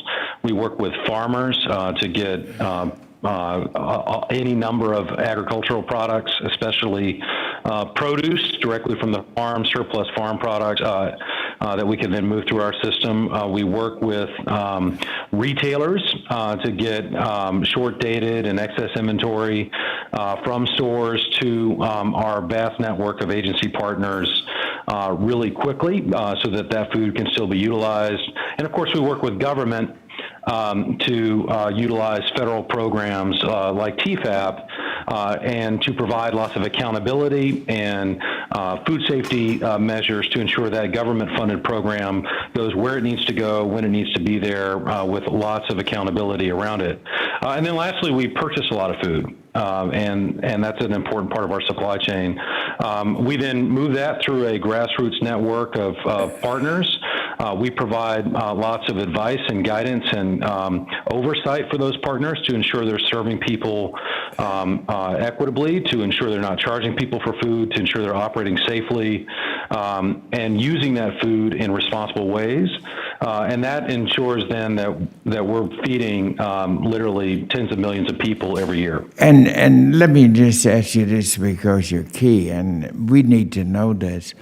And so, who pays for this? Where do you get your money from? And what is it that is your greatest need and threat to not being able to adequately respond? Because I tell you, in my working with you, I was just fascinated. But people say they go and get their food from the community food bank. You're there, you got plenty. But the question has to be, what is it do we need to do for the food banks here in Congress to make sure that your supply of being able to acquire this food is safe? Because you mentioned people contribute, you get this, but as the economy goes up and goes sideways, where are we in terms of making sure that our community food banks are secure? And do you need us in Congress to be able to provide a way for you all, the food banks, Feeding America, to get more resources to make sure that you don't run out of food? Mr. Chairman, the majority of our funding as food banks comes from private sources. In Atlanta, 60% of our funding comes from private fundraising. We certainly have some amount of government funding, about a quarter of our funding, and then we have fees and other sources of revenue that make up the difference.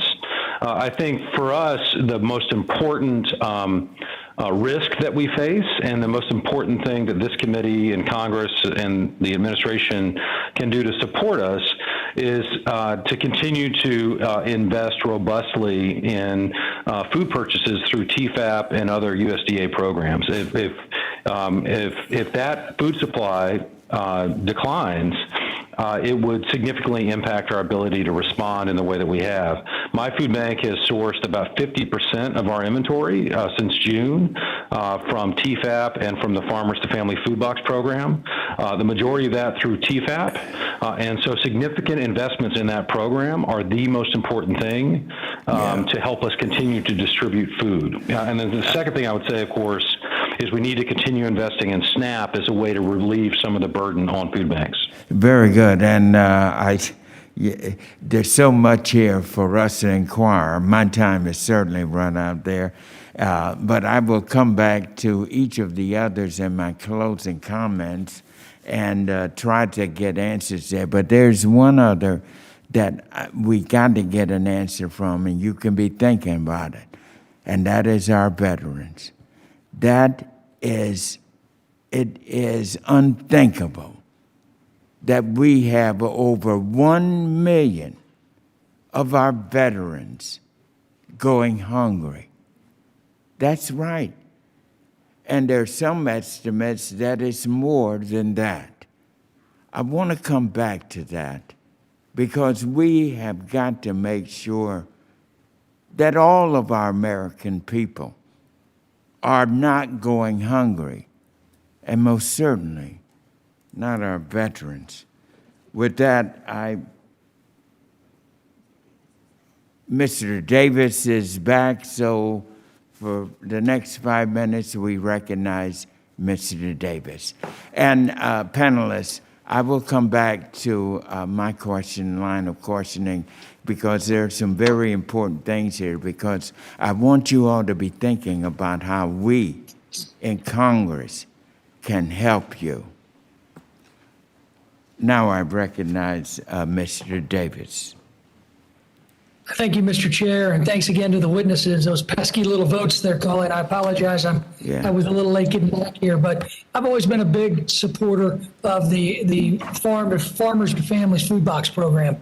As a matter of fact, if you talk to former Secretary Perdue, he would tell you, I bet his here and his staff's here beginning of this pandemic to talk about ideas that ended up culminating in this very successful program that I advocated for, and we've seen, just based on the testimony already, the immense value to every single American who needed these boxes that got them. So this is an innovative program, proved to be immensely valuable, and we're combating hunger in a time of crisis. It's disappointing to see so many people make feeding hungry families actually a political issue. In my opinion, this program is a type of innovation we need and should be the start of a conversation on how we can use it as a model for years to come. Additionally, I'd like to submit for the record, Mr. Chairman, a study from the Wallace Center that showcases the value of investment in this program. So my question to you, Mr. Hodel, your testimony reflects on the immense value of this food box program too. And as you know, the program currently asks that dairy, protein, and fresh produce be provided in a combination box. Is that the correct approach? Yeah, thank you, Mr. Davis, for the question. I would say it depends, and it works. Personally, for Midwest Food Bank and for the majority of our agencies that we serve, receiving them in kind of a bulk item allows us better flexibility in terms of refrigeration and freezer. So when it comes in a combination box today, it limits us a little bit in terms of the turn that we have to get them out to an agency, and an agency that may not have a lot of refrigeration space has to immediately get those into the trunk of a car. That works really well. We had a partnership with Jackie Joyner Kersey Foundation where we distributed 500 boxes in East St. Louis, and it went from the truck to the trunk of the car, and those boxes worked really well. But in general, we would probably prefer them to be in bulk so that we could put the meat into the freezer and we could freeze it, and we could put the milk and the produce into the cooler and we could hold it. And it gives us just a little bit more flexibility in terms of the supply chain to be able to get those to our agencies, and the agencies also would have that same flexibility. Excellent. I know you've alluded to this before, Mr. Hodel, and so have the other witnesses. I think there's unanimous support for the program. We just want to make it better. I do believe from your testimony, you believe that there's a value to continuing this food box program in a post-pandemic era. Give us another reason why you think that that's a good idea. Yeah, absolutely. I think diversity is key.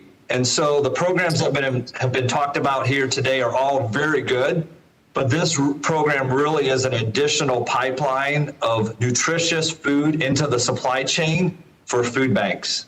And so that's why the nutritional value of it, and then the partnership that can be connected, and the exposure that the food bank has to the farmer and to the producer to get this great product and to get it into the food bank pipeline. I sincerely plead that it continues because we've seen it as a tremendous benefit to the families that are in need and that are fighting hunger. And it really gives a nutritious option for them to have.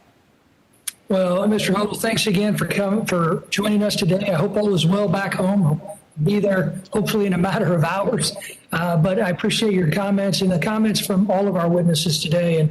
And for the new freshman on the committee, I'm actually going to yield a minute back, which doesn't happen often. So mark this date down. Yield back, Mr. Chair. Thank you very much, and thank you for giving us that extra minute because we can use it. And now I will recognize the lady from Virginia, Ms. Spanberger. You're recognized for 5 minutes. Thank you very much, Mr. Chairman, and thank you to our witnesses who are here today. I'm so grateful that this committee is holding a hearing on this incredibly important topic. Before the pandemic, far too many families had to make sacrifices to feed themselves and their children, and this crisis has only worsened food security in our communities, including mine in Central Virginia.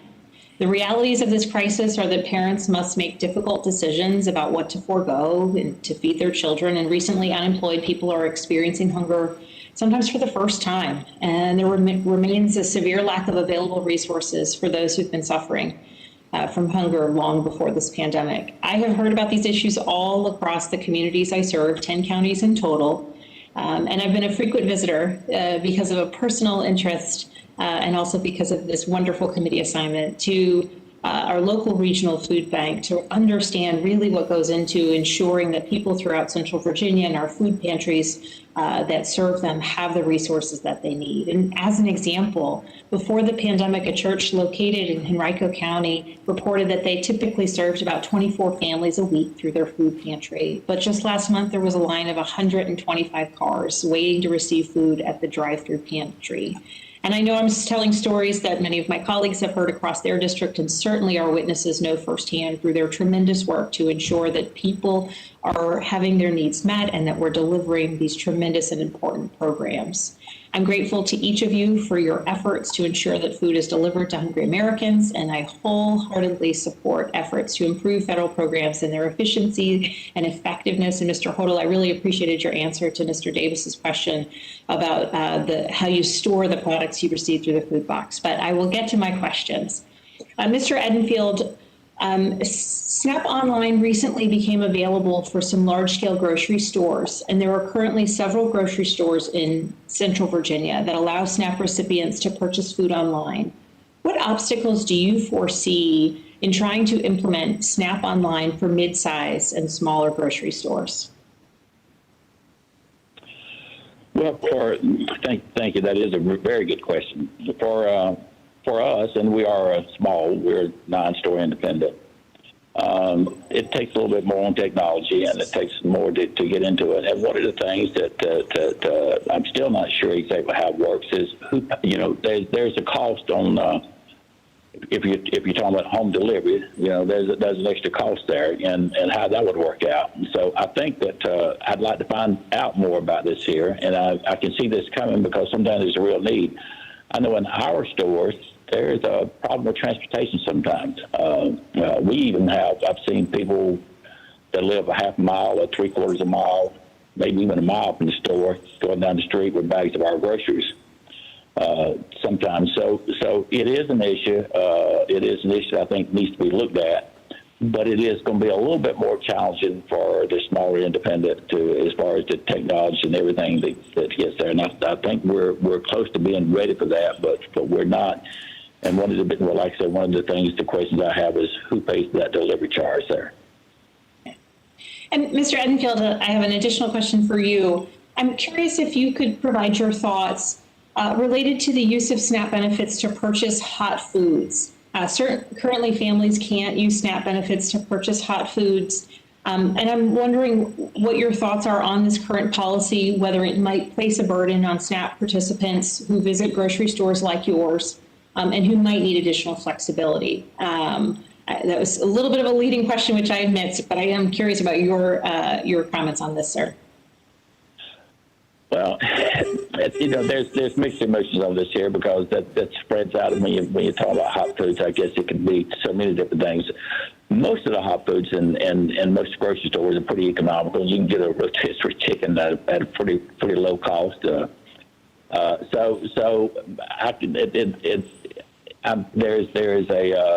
I would have mixed opinions on it because sometimes I guess it would open the door maybe for other things, but at the same time, the example on the rotisserie chicken, while it can't be bought hot, it can be cooked today and refrigerated and bought the next day cold. So it can be a little confusing. A very good question. And That's a very good example, sir. I appreciate that very much.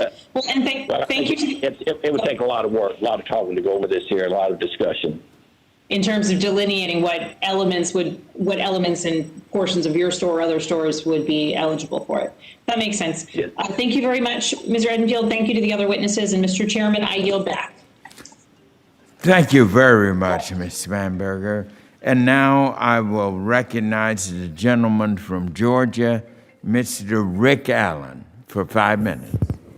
Thank you, Mr. Chairman. And again, I want to thank you for hosting this hearing today and hearings on these important matters. As we go forward, one of the things that, that we hear every time we get together and talk about hunger is the number of people who go to bed, particularly children, hungry at night and when they go to bed, and then we have other folks who are not getting the food supply that they need. Yet when you look at the amount that our farmers are producing, I mean, it's 120%, plus we export 25% of the food produced here. I think we need to go from the source. In other words, let's find the children that are going to bed hungry, and let's find out what the root of the problem is there. That should not happen in this country. I agree with you, Mr. Chairman. We need to go directly there and work backwards and see how is the most efficient way to make sure they don't go to bed hungry. Now, I was very proud of the folks in my district who provided breakfast and lunch and their snack pack for every child in my district. No child should have gone hungry in the 12th District of Georgia. So, my point being, and Zippy, this question's for you. Obviously, we've gotten very efficient. In fact, our farmers are just about producing themselves right out of business. So, going forward, we've thrown $6 trillion at this problem, and another $2 trillion is going to be signed into law this week. That takes our borrowing to $30 trillion. We're seeing inflation, 6% inflation, as you mentioned, at the grocery store. We're seeing gas prices increase dramatically. And as we see this and it begins to spiral, is it directly related to the amount of borrowing this government is doing and the impact it's having on capital markets? Zippy, could you Could you tell me your thoughts on that? That's a good question, Congressman, and I don't know that I can even get my mind around $1 trillion to start with, coming from the farm. I don't know that I'm qualified to answer that question, Congressman. How about your ag? But it can't be good for us as a country. Your ag economists, have they looked at the potential risk of the collapse of capital markets that our farmers so depend on for this national security and food security issue? No, sir, not that I don't have their evidence in front of me. I would suggest that we get our ag economists to look at the current financial picture and the dependence of our industry on government and the ability for government to continue to fund that, in addition to their borrowing costs and what those borrowing costs could look like if we continue. I don't see this stopping. That's the thing that concerns me. I don't see anybody that's thinking anything about, big deal, $30 trillion. Well, heck, why not make it $60 trillion if it doesn't matter? I just don't know where you draw the line here. But I can tell you this, there is no reason in the world why anyone in this country should go hungry. And of course, we know in the last event that, frankly, the processing folks were a big part of the problem. Yet I call all of my processors in my district, and they're working 24/7. I said, how are you doing this? They said, well, we're working per CDC requirements, and our folks are showing up for work, and we're getting the job done. And of course, we've had tremendous efforts from healthcare professionals, teachers. None of this has been easy. But if you look at where we are financially, I think, in the importance of food, Zippy, I think we've got to look at the impact of what we're doing here in Congress as far as spending goes and how that's going to impact our ability to produce the food we need. And I think, your organization needs to get the right professionals together, and we need to look at this key component of how our economy works. Congressman, we have some great economists here, and we'll put them to work to see what the answer to your question is. Good. We'll save that answer for a future hearing. Thank you, Zippy. I yield back. Thank you very much, Congressman Allen. And now I recognize Ms. Custer of New Hampshire for 5 minutes.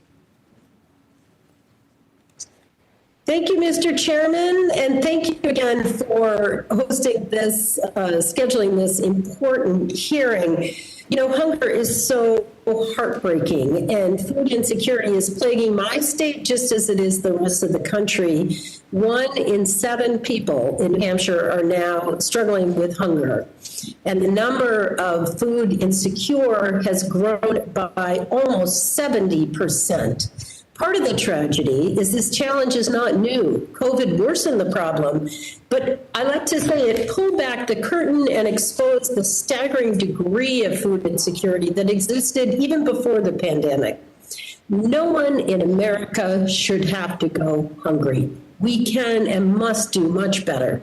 So I've been proud to help champion increases in food assistance in the COVID response packages that Congress has passed over the last year. The American Recovery Act, which we passed and sent to President Biden just yesterday, provides billions in additional food support at a time when Americans still desperately need it.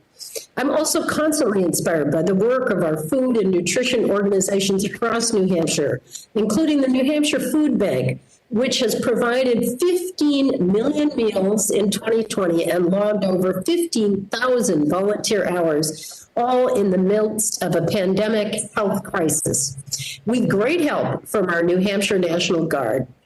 But it's clear that food banks and soup kitchens and incredibly dedicated volunteers and advocates cannot stem the tide of hunger alone.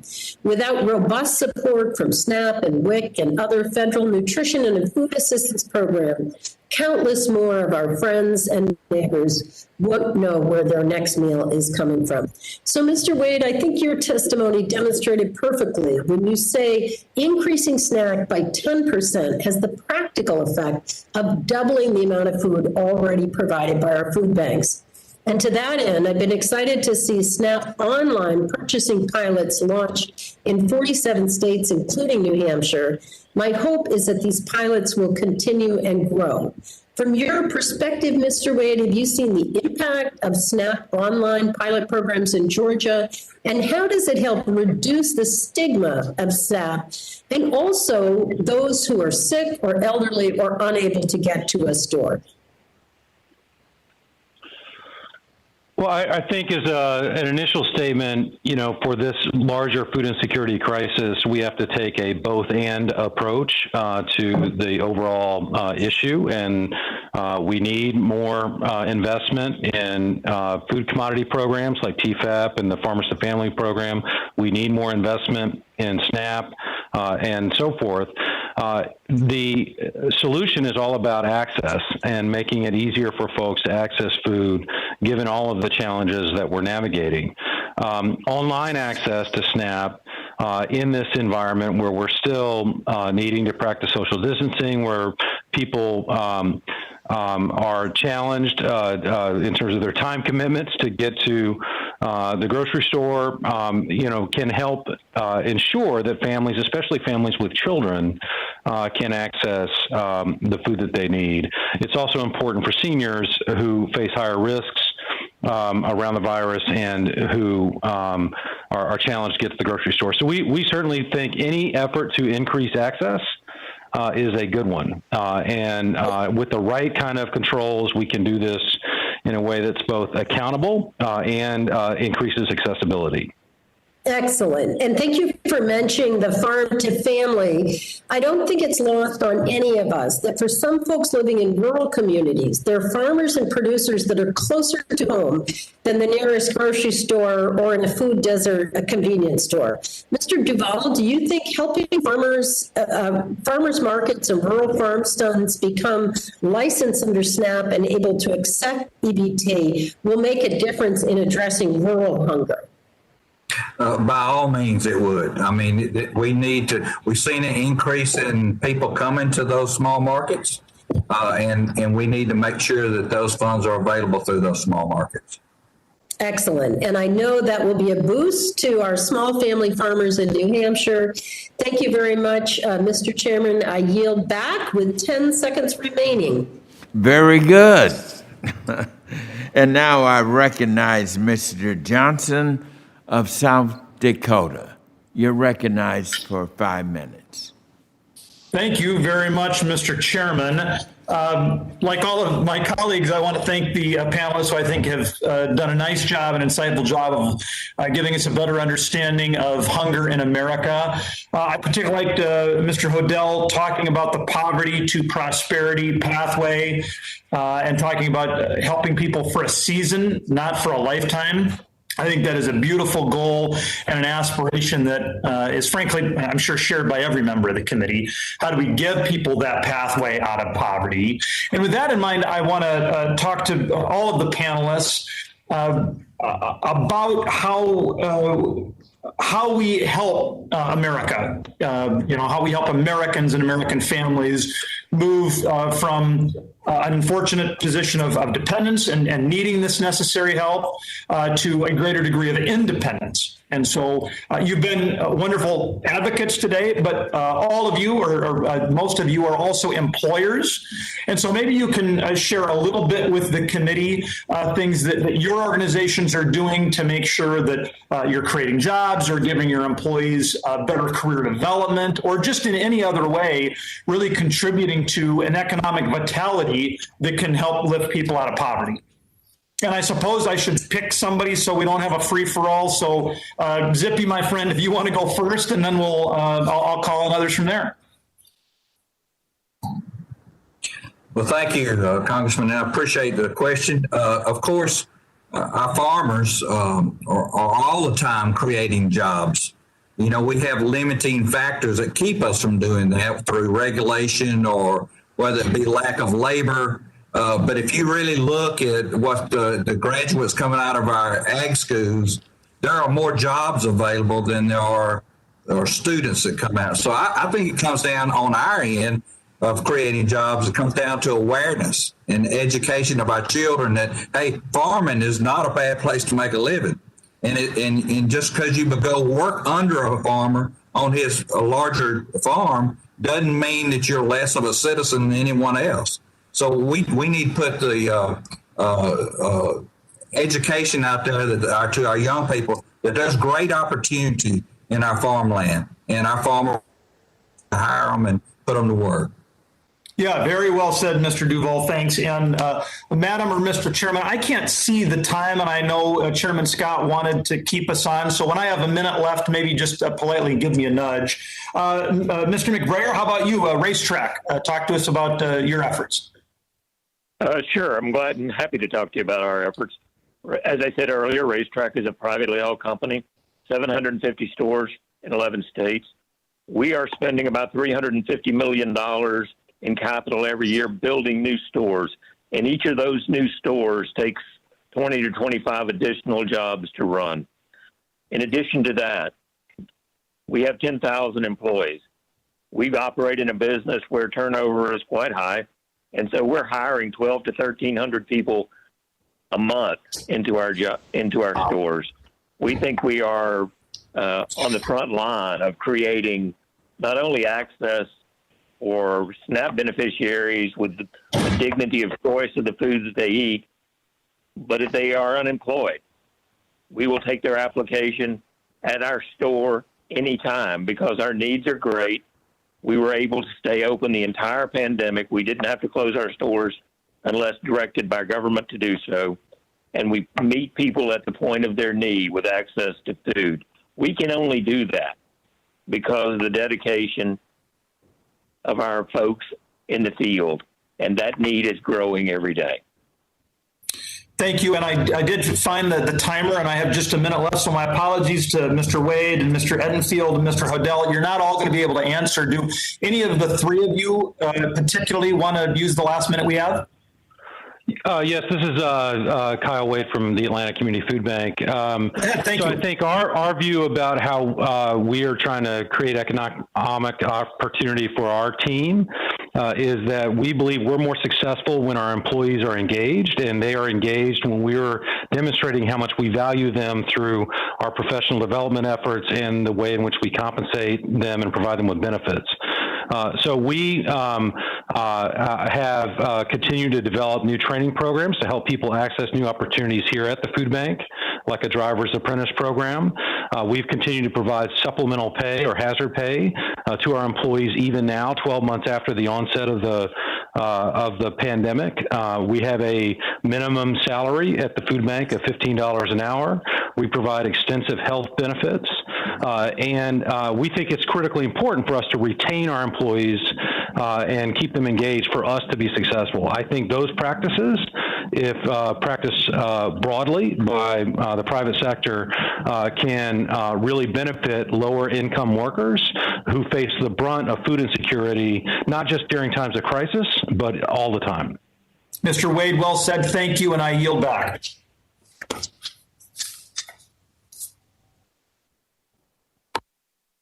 Thank you very much, Congressman Johnson. And now I will recognize Ms. Hayes from Connecticut for 5 minutes.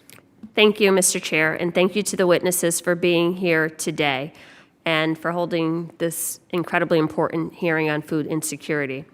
Every community in our country has seen the impact of astronomical hunger over the past year.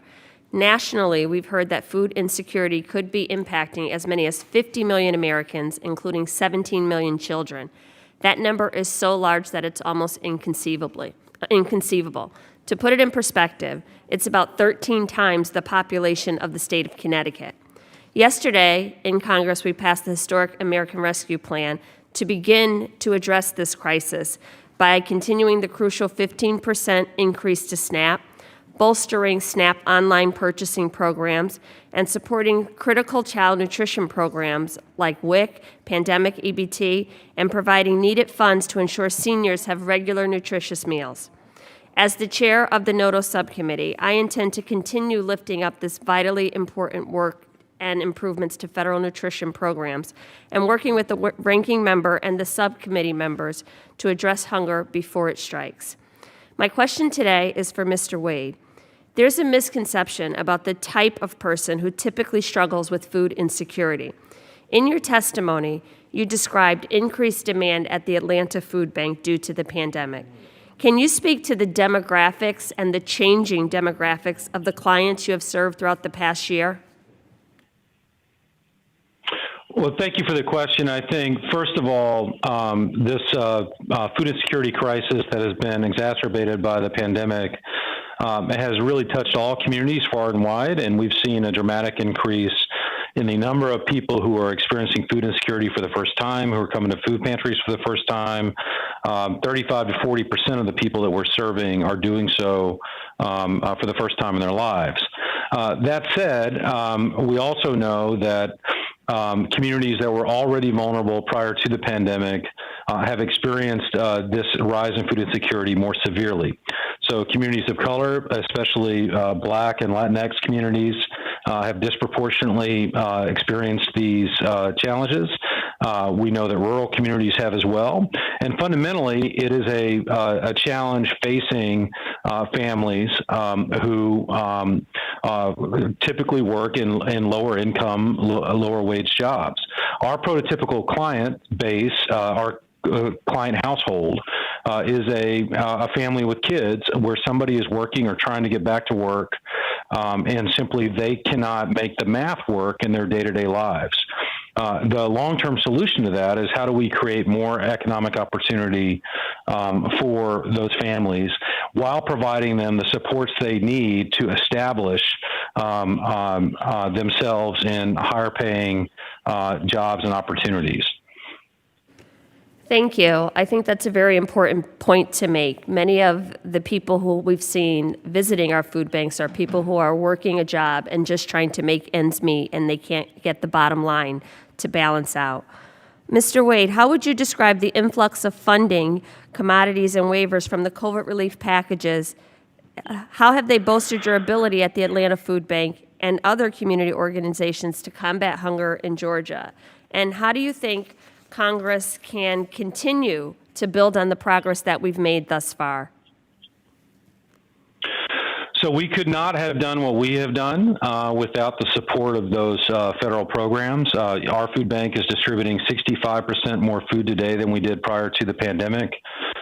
We will complete this fiscal year having distributed close to 120 million pounds of food, and the funding that we've also received, not just through federal programs, but through generous philanthropic support from the private sector, have allowed us to respond so aggressively. We know that this crisis is not going to be over anytime soon. That we expect higher levels of food insecurity well beyond 2021. And so for us to continue to respond to this elevated level of demand, we need ongoing access to food support from federal programs. For us, the TFAP program has been critically important. This is product that we have a well-established supply chain for accessing and distributing.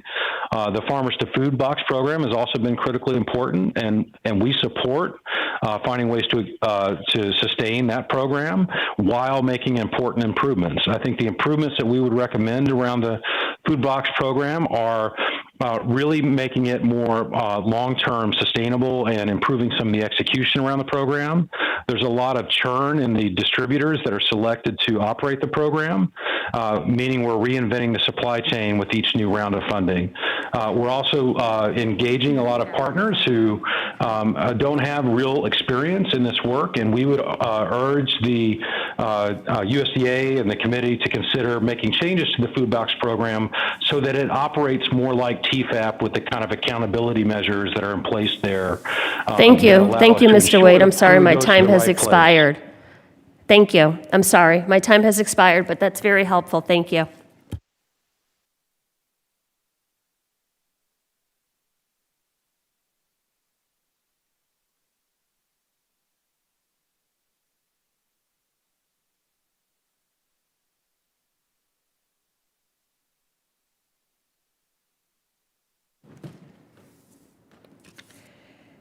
Thank you. First of all, I want to just apologize to my colleague, Mr. Desjardins, for the mispronunciation of his name earlier. I now recognize Mr. Moore from Alabama, followed by Ms. Bustos of Illinois.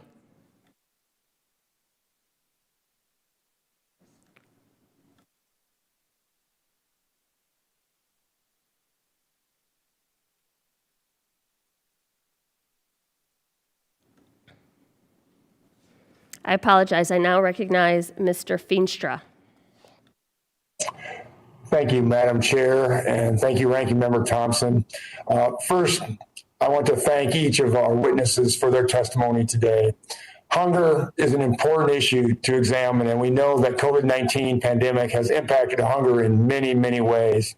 Iowa's 4th District, Congressional District, is one of the leading districts for agriculture production in the nation, supplying beef, pork, eggs, dairy, turkey, and more to our nation's food supply.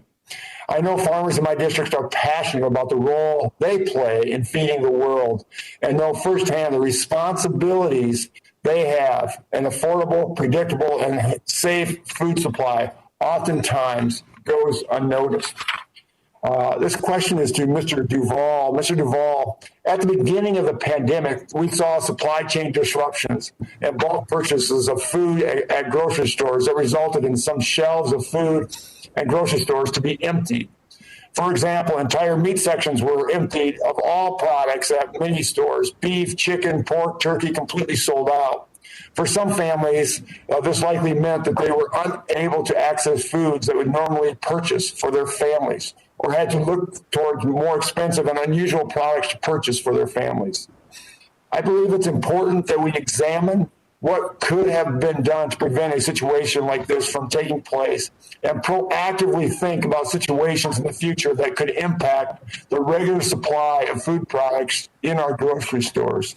Mr. Duvall, could you discuss any ideas the American Farm Bureau may have about how to better secure our supply chain to ensure product supply disruptions don't happen again?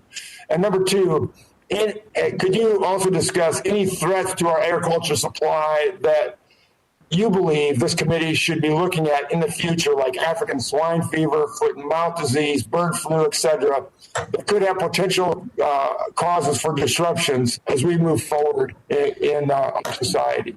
Thank you. Well, to speak to the disruptions, we've learned a lot. I know that all links of the food chain have learned extremely a lot, and we've got to be nimble to be able to change as these issues come on. Hopefully we'll never see another pandemic, but I know we'll be more prepared for it. But to realize that we really made that change in about 4 months was pretty amazing, the way how resilient our food chain really is. But we've learned a lot, but if you think about putting in things to make the things that we've implemented, it slowed the system down. And when you slow the system down, it's not as efficient and it costs more. So there's a balance between how much are we willing to spend trying to get it there. And it's mostly in processing, of course, not at the farm level. Processing, how much are we willing to spend and how much of that's going to be passed on to people at the grocery store. And what does that do to hunger? It makes it worse. So to slow it down is expensive. Speaking to the farmer, what we can do to the farmer, make sure that food's always there. Our risk management programs in the Farm Bill are absolutely crucial. It's a cornerstone on the Farm Bill. And we need to make sure that we streamline the approval process of the new products that come out there to help us be more competitive in the world and to stay on the cutting edge so that we can be efficient. Thank you, Mr. Duvall. I just wanted to say, coming from my family works very hard on a cattle and hog farm in northwest Iowa. And, it was really a scary time when March and April hit.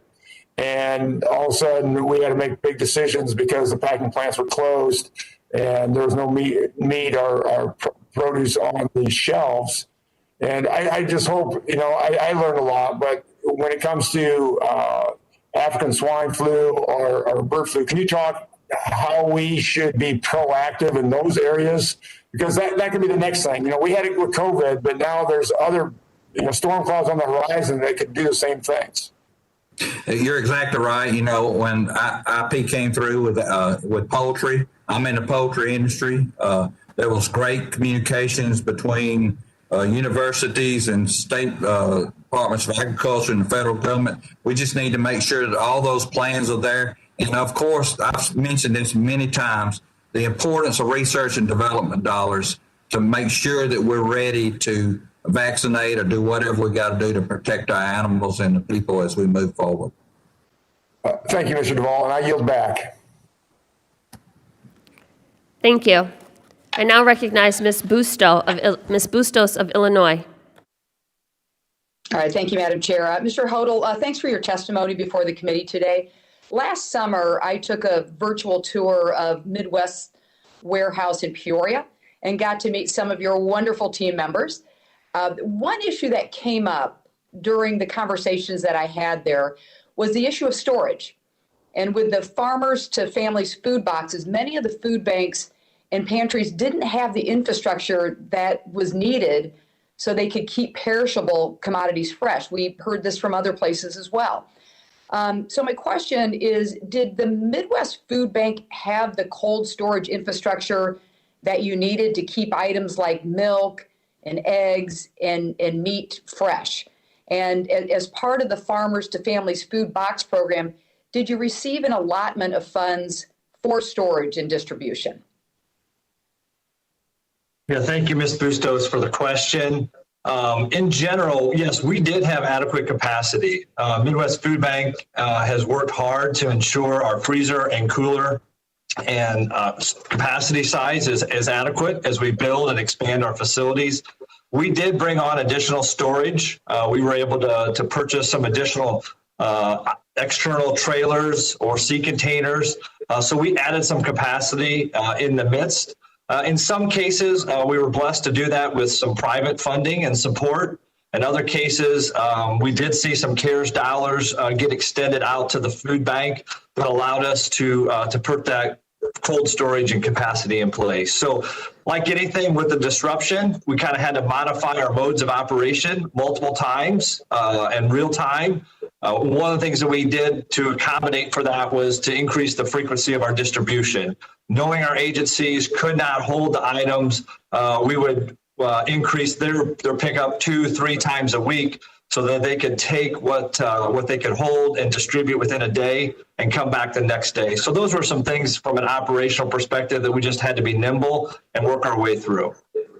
So how do you see that as far as the cold storage going forward? Do you still have additional needs? And if you could even broaden that beyond just your own organization, what you're hearing from your colleagues as far as what the need is for cold storage? Yeah, I think that's always the prize space in the warehouse is the cold storage. And it varies. I think it varies across the food banks that we have or the food banks that I visit. I think support for the wholesale food banks to have that infrastructure in place would certainly be welcome. Funding support, because we know that those dollars translate in holding nutritious food. And so those dollars really, at the end user client, resulted that they get a more healthier food item because we were able to have it in cold storage. And likewise, I think the granting opportunities available for even our agencies. There's thousands of pantries across the U.S. that would benefit from additional cooler and additional freezer. We try to connect them with those resources as well. I think it's both at the wholesale food bank level, but also at the retail food pantry level that benefit would help. Thank you, Mr. Hodel. A follow-up question. The Midwest Food Bank serves a large portion of central Illinois, including parts of the congressional district that I serve. What are some of the unique challenges that you have faced that in delivering meals to more of the rural areas in our state? Yeah, I think the infrastructure for people to get to our food banks. And so we've just had to kind of extend ourselves out in terms of our distribution sites. But I think it's also the challenge of just knowing who is in need sometimes them raising their hand or getting a good contact with them. What we have found, it requires kind of multiple trips into a region and setting up a mobile pantry. Then the word starts to spread. And so I think it's through repetition and some consistency that is key. But at the same time, making sure that you have product there that they can take home and use, and it's a benefit for them and their family. So it's a journey that we continue to learn, but we certainly have our eyes and ears open to how we can best serve kind of all of the rural areas equally. All right, very good. Thank you, Mr. Hodel. My time is about ready to expire, and with that, I yield back, Madam Chair. Thank you. Thank you, Ms. Bustos. I now recognize Mr. Moore from Alabama. Thank you, Madam Chair. I just have a question for Mr. Hodel. You know, and we've been told over the years, if you give a man a fish, you'll feed him for a day. If you teach a man to fish, you'll feed him for a lifetime. And, you know, I was just curious. I know food banks have evolved over the last few years, and y'all made some great changes and adjustments, especially considering this pandemic we've been facing. But are we working to connect families with programs other than just SNAP? You know, there's some training programs, employment opportunities. And the one thing I think I picked up on this call is there's plenty of opportunities for people to work. And I'm sure there's some people coming through there if we could coordinate the training, not just feeding them, but teaching them. So down the road, they have opportunities to have employment, and they're not so dependent on us to feed them. And I think that that's a direction that I'd love to see us go. Less dependency on government, more independency for people out there. And so I'm just curious if you guys have had an opportunity to connect socially with other groups and organizations maybe, and through the SNAP program, the training programs, to allow these people to get off the SNAP and get on their own feet. I think that's, at the end of the day, government programs are great safety nets, but I don't want them to be spider webs. I don't want to trap people in those programs. I want freedom and opportunities out there. Is that something we can do, Eric, or do y'all see us going in that direction at some point? And Mr. Waide, feel free to weigh in as well. I'm just curious your input on this. Yeah, thank you for the question, Mr. Moore. We do certainly try to connect those individuals that are in need and to get them plugged in. One of the things that was a benefit during the pandemic, as businesses had to close or do furloughs, we provide a place for their employees to come, and their employers encourage them to come and volunteer. So they were able to still get paid by their company, but they were volunteering and they were giving back to the community. So that was an example of probably keeping somebody from slipping into that poverty level by keeping them employed, but also giving them purpose and putting them to work so they knew what it was to serve the community. And so those are the type of creative programs that we try to be open and partner with the business and the supporters of the food bank. Well, great. That's a great answer. I'm glad that you did that. I think that sometimes we got to think on our feet. Certainly, I know those of us in the private sector and here in government, obviously, in the last few years have had some challenges. So anything we can do to get people to work and to give them opportunities, I appreciate that. And like I said, hopefully we can start training them to work outside just our organization, but in the private sector, because one gentleman on here said he had 1,300 job openings a month. I think they're hiring people. So, and I know Zippy said he needed some people in the farm all the time. So anything we do to produce opportunities and train people to connect with just the food bank, but the training programs, I think I would be supportive of that. Yep. If I may, Representative Moore, I'd love to add to the context here. At our food bank, we certainly agree that helping people get access to increased opportunity through higher paying jobs is an important part of solving for food insecurity. Just yesterday, I was down at Atlanta Technical College, where we were partnering with them to distribute food to students who are trying to access greater opportunities. We work with Goodwill and other workforce development organizations. And so that's really important. At the same time, it's important to understand that these kinds of transitions are not a light switch, and that it takes time for families to make such transitions. And in the meantime, we have to support them so that they can sustain the effort that's required to get the training they need to access new kinds of opportunities. So that's the first important point. The second important point is it's important to also recognize that there is a tremendous amount of turnover in the people who access SNAP during normal times. in Georgia, the average amount of time that people spend on SNAP is less than a year, which means the program works as it is intended. People get on the program as they face crisis, and then as they regain stability in their lives, they exit the program, which is exactly what I think we want for our food pantries as well, is to help people transition out of a place of needing help and into a place where they can provide for themselves.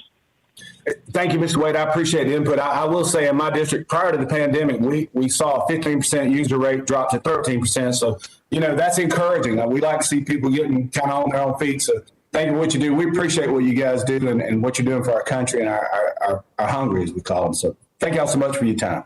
I'll yield back. Thank you. I now recognize Mr. Carbajal from California. Thank you, Madam Chair. And thank you to all the witnesses that are participating today. Certainly, COVID-19 has forced millions of Americans into economic uncertainty, unsure whether they'll be able to keep the roof over their heads or put food on the table. Under the last administration, USDA and SNAP emergency allotments to bump existing SNAP households to the maximum allotment. This meant that households already receiving the maximum allotment, which are the lowest income SNAP households, did not benefit from emergency allotments.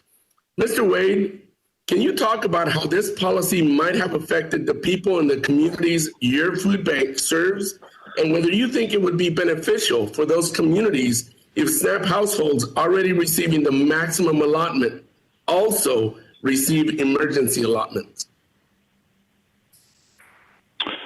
Well, thank you for the question. I think what we know is that some of the families who have been most impacted by the current crisis are families with children. They're sort of facing the crisis on two fronts. On the one hand, they're facing the economic challenges related to losses of jobs. On the other hand, they've got kids who ordinarily would be physically in school and they're not able to go to school physically. They're not getting access to the meals in the school, and it's hard for parents to leave the kids at home to go to work. And so those households are often the maximum beneficiaries in terms of the SNAP program. So we do believe that helping those families have access to more benefits would be helpful, because those are the families that are experiencing by far the greatest challenges.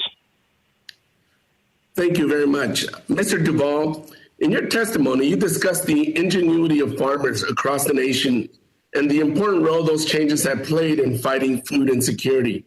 Can you talk about some of the obstacles that farmers faced in trying to donate food early in the pandemic? How can we make it easier to connect farmers who have extra food with those who are in need? Yes, sir, because thank you for the question. Their markets, a lot of our farmers' markets just disappeared because they were going to food services rather than to grocery stores, and they had to adjust for that. So the farm to family food boxes was a great place to help those farmers that lost their markets go straight into that program. So programs like that and ones that are sustainable in the future that are open to all size farmers. I heard the combination box spoke of earlier. When the funds are slim, that kind of takes the ability for small to medium-sized farmers to be involved in that. So we need to have a steady flow of fund going into programs like that, so that our farmers can be prepared to market to that program. Thank you so much. Mr. Edenfield, your testimony mentions the partnership Wayfield Foods has with the SNAP Ed-funded community agency, Open Hand Atlanta. How has the pandemic affected that partnership and the nutrition education programs offered? Well, it has affected it because most of that there is one-on-one. I say one-on-one. We have tour groups. We'll have 10 to 15 people. And so there hadn't, since the pandemic, there really haven't been any of that at all because of the of keeping the distance, and it's just kind of threw that off track along with some other things there. So really, they've been for the last year, there really haven't been any movement in that. It's a great program. I think it's all volunteer to people that come to it, and as far as spending wisely, not on healthy eating, but to get the most out of your money, feeding the family for $10, and planning it for to be a healthy meal. So it's a great partnership and a great plan, but they haven't been anything going on during the pandemic. Thank you very much, Mr. Edenfield. Madam Chair, I yield back.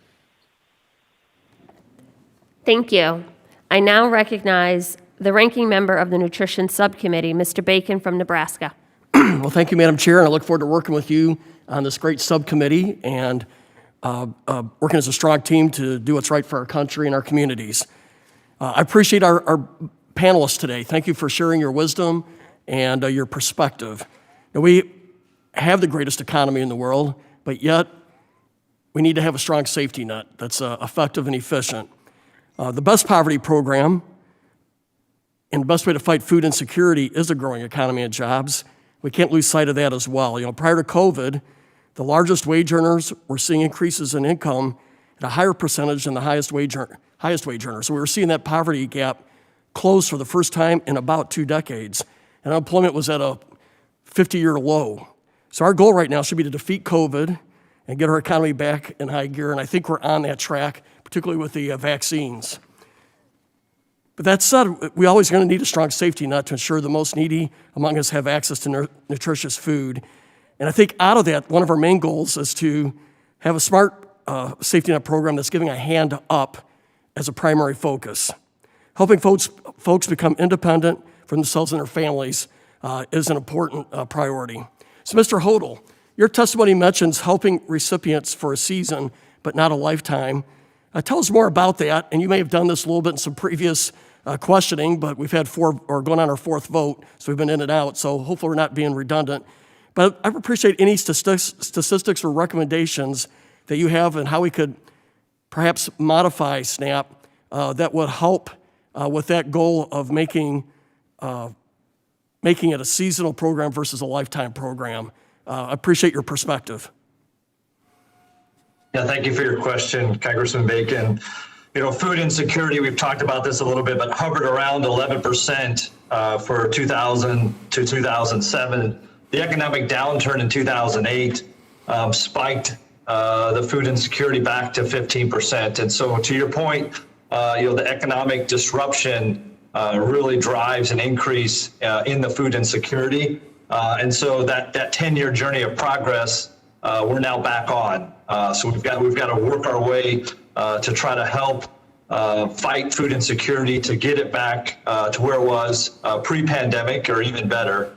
Our independent organization serves pantries who welcome anyone in with a need, and our clients do the same.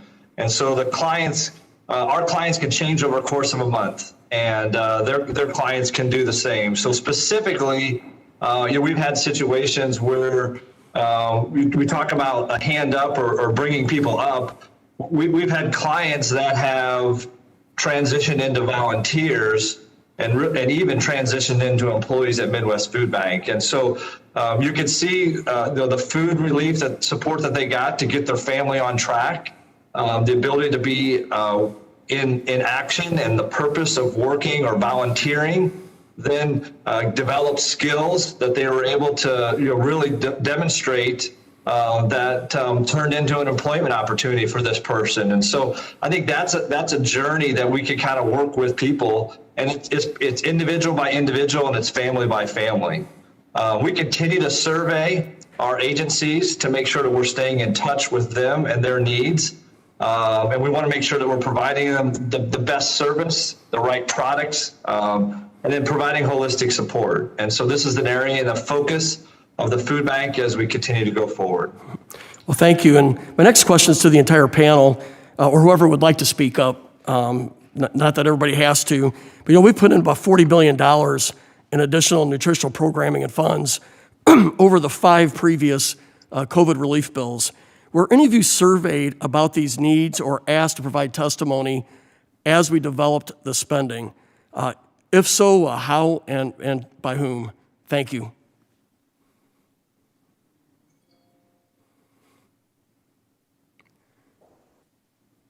Yeah, I guess I'll answer the question. I wasn't surveyed, but certainly would be willing to be a part of the solution going forward. All right. Thank you very much, Mr. Hodel. Any of our other panelists did anybody reach out to you about what the needs would be when we came up with this $40 billion? This is Max McBrayer. We were not surveyed, nor was there any outreach, but as previously, we'd be happy. Thank you, sir. Well, with that, Madam Chair, I'll yield back. Thank you. I now recognize Ms. Craig of Minnesota. Thank you so much, Madam Chair, and thanks again for holding this incredibly important hearing. You know, my family and I are frequent volunteers at the Open Door in Eagle, Minnesota, and it's just been extraordinary to see how many ways across Minnesota our food pantries have figured out how to distribute food during this pandemic. The Open Door mobile pantry has allowed the organization to distribute food at more locations throughout Dakota County. On the other hand, the Open Door found that during the pandemic, they were lacking other critical pantry infrastructure like extra refrigeration to keep up with the growing demand. Mr. Waide, let me start with a first question for you. What do you see as the greatest infrastructure challenges at our charitable food distribution sites? And how can the federal government be a better partner in addressing these infrastructure needs? Well, thank you for the question. You know, what we've seen in Metro Atlanta and North Georgia is that when we can make critical infrastructure investments, in particular in freezer cooler capacity, not just in our food bank, but in our vast network of community-based feeding program partners, then we can dramatically increase access to perishable products, which are often more nutritious. And so investments from the federal government, from USDA to help grow this capacity beyond the way that we've grown it already will help us take advantage of all those great products that our agricultural community is producing in surplus and get it to families who need it. I appreciate that. And I'm going to, I guess I'm going to stick with you here for one more question then. Also in my district, Neighbors, Inc., which is based in South St. Paul, provides emergency assistance and supportive assistance programs to low-income community members in northern Dakota County.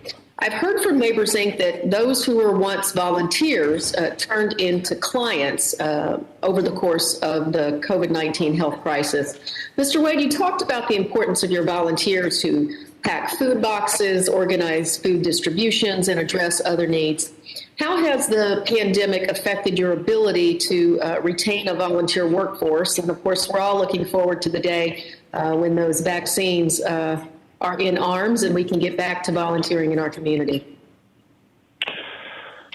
Again, another great question, I think, and the high-level view on that without getting too in the weeds is we've been really inspired by the degree to which volunteers have continued to participate in our work.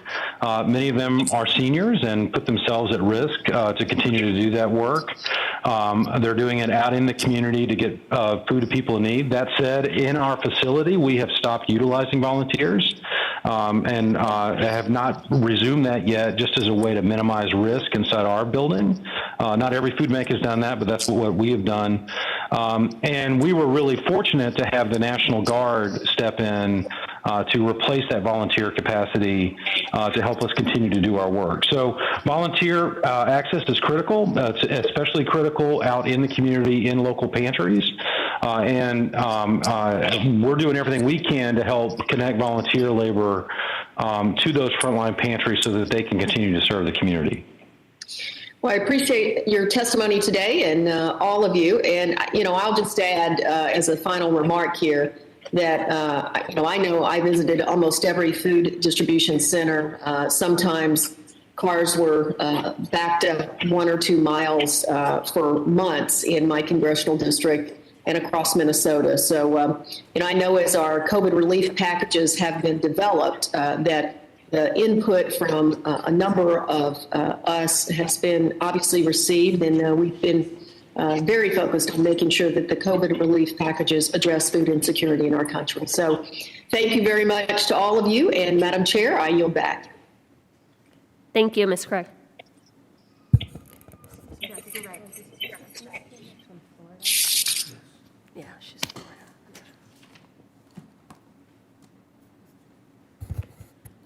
I now recognize Ms. Kamek from Florida.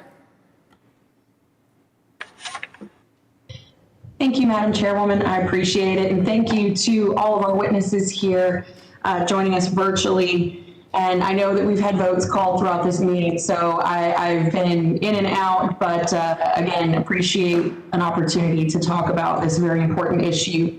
As we all know, 2020 was unlike any year that we've ever experienced, and I think this program has been a godsend to many folks, both as producers, but also as consumers. So I'm excited to talk about that here today. And like Representative Craig, I visited several food banks in my district and have talked with folks and gotten their feedback. So I'm excited to hear from our witnesses here today. And particularly, I heard from food banks and other nonprofits in our district who struggled at the onset of the pandemic to provide food to our constituents. The report that the food box program really is a lifeline for our communities. And I think there's ways that we can further develop and streamline this. But despite the important achievements of this program, I've also heard from several of our local producers about their struggle to participate in the program. The program in earlier rounds of purchasing gave several of our local producers the opportunity to provide produce only, meat only, and dairy only boxes. However, when we moved to the combination boxes, that raised logistical costs to the point where many producers reported they could no longer participate in the program, in addition to other hurdles that they couldn't overcome. It's disappointing to hear from farms within my own district that after delivering nearly 1 million produce-only boxes to Americans in need, they were unable to participate in later rounds that required combination boxes. What's even more, even as I have spoken to those who have continued to participate in the program, they have struggled amid extremely short, inflexible turnaround times, with suppliers expected to ship out boxes only 7 days after being awarded a bid. So as we move forward with improvements, I hope we can remember that this program is called the Farmers to Families Food Box Program. And its success is determined not just by how many boxes are delivered to Americans in need, but also how many of America's agricultural producers, big and small, are supported through this challenging time. So with that, I'm going to jump into some questions for Mr. Zippy Duvall. Zippy, it's good to see you. Your testimony told a similar story of many farmers around the country who care not just for producing food, but also ensuring that it gets to those most in need. And that being said, I've heard from many of Florida's producers about the difficulties associated with the switch under the food box program from a produce-only, dairy-only, meat-only box to the combination box. So from what you and your members have seen, what effect did the shift to a combination box have on your producers who participated in the food box program as a whole? Well, it did restrict the use of the program for our small to medium-sized producers. And we heard earlier that, food banks really work better when they get it in bulk. But our smaller guys can't do that. And those hurdles were put up. I think there were, we know that USDA was faced with the problem to be able to stretch the dollars, not knowing that there would be additional funds put into the program. They had to stretch those dollars as far as they could to feed as many people as they could. And we think that's why the combination box came into effect. So knowing that there's going to be a steady stream of dollars in a program like that, and not moving the goalposts when it comes to regulations of how you that you have to abide by to get in the program. Set it up to where the farmers can get used to how they're going to deliver it and allow them to produce it. But we got to keep in mind it is a farmers to families food box, and the ones that got hurt the most were our small and medium-sized farms in that situation. And as a follow-up to that, so I've heard some of our local producers talk about how they came across folks that were bidding on this and participating in the program using foreign produce that had been dumped on our markets. Have you heard that same thing? I heard that. I can't qualify it, but I did hear that. Okay. That kind of defeats the whole local domestic produce to our communities in need issue. But so again, and then as a follow-up, so how would you recommend moving forward that we can improve this? I think there's a logistical push that we're seeing on the recipient side, which will help streamline a little bit, that both Eric and Ron have spoke to. But from the farmer and the producer side, what can we do to streamline it to ensure that more farmers, especially our smaller and mid-sized producers, are able to participate in the program regardless of where they're at geographically? Yeah, we got to make sure that we understand a small family farm. It's a small business, doesn't have an HR department, doesn't have a stream of lawyers. It doesn't have anyone that's out there helping them abide by the rules that are put in front of them to participate. We got to make it simple. We got to streamline it, and we got to shape it so it will fit all sizes of our farms, and make sure that it's funded. Excellent. Thank you so much, Zippy. I think my time has expired, and I appreciate it. With that, I yield back. Thank you. Thank you very much. And now I recognize Congress Lady Schwerer of Washington. Is she here? Mr. Chair, and thank you very much to our witnesses. I really appreciate all of you being here to discuss the very real and pervasive issue of hunger in America. Now, the Feeding America network of food banks, which is the largest charitable food assistance network nationwide, has experienced average increase of almost 55% in demand for food assistance since the start of the pandemic, and in some areas far more. Last year, food banks provided 6 billion meals to people in need. Now, the number of children not getting enough to eat is now 10 times higher than it was before the pandemic. And research by the University of Washington showed that in my home state, about a third of households surveyed are now food insecure. 59% of these households include children, and people of color were 1.5 times more likely to be food insecure. So as a pediatrician, I cannot overstate how important it is to ensure our children not only have access to food, which is clearly the first priority, but also that the foods are healthy and nutritious and varied and ideally local. Poor nutrition is linked to poor school performance and also to later chronic diseases ranging from diabetes to heart disease. So one of the ways that USDA tried to tackle this was what we've talked about a lot here, the Farmers to Families Food Box program. And in fact, I heard from multiple small farmers and co-ops who participated in the first rounds who love this program. The food banks called it a lifeline, and the farmers, as they experienced full-scale market failures because of school and restaurant closures, were really saved by this program. However, there are unresolved programs in the later issues that Representative Kemmick just talked about. I led a bipartisan letter with the Washington State delegation outlining some of the changes needed, and she touched on some of these being, kind of involving large farms and not small ones, having really big boxes that were too much for food bank refrigeration systems, lack of notification when things were coming, shipping food from across the country and leaving out our small and local farmers. And many of these small and local farmers were really just shut out in the later rounds, leaving their farm circumstances really in dire situations, despite a really well-intended program. And so I was wondering, at best, the food box program provides this unique opportunity for USDA to catalyze just an extraordinarily effective response to food insecurity, developing, getting food from farms to families. But as my colleague just discussed, leaving the smaller farms out. So I was wondering, what steps, Mr. Duvall, might you consider in future rounds to make sure things like smaller packaging, separating perishables from non-perishables, meeting the needs of food banks might be considered? Well, I think you've touched on it some yourself in your question. I think we got to go in and investigate what happened between the beginning of the program and what was happening at the end, and fix those problems to make sure that all size farms have the opportunity to participate in that. In any program, when you make it more difficult, the small family farm gets left out. That's right. Now, I have a follow-up question, and maybe this one is best for Mr. Waide.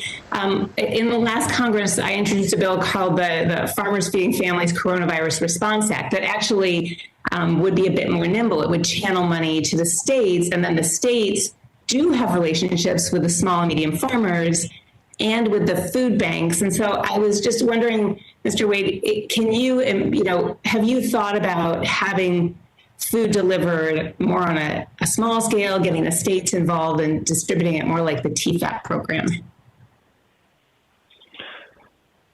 So thank you for the question. I think we certainly think that there are advantages to the TFAP system that should be integrated in the way that we think about a food box program. I think forward-looking visibility on how long the program is going to last is really important, having consistency in the participants.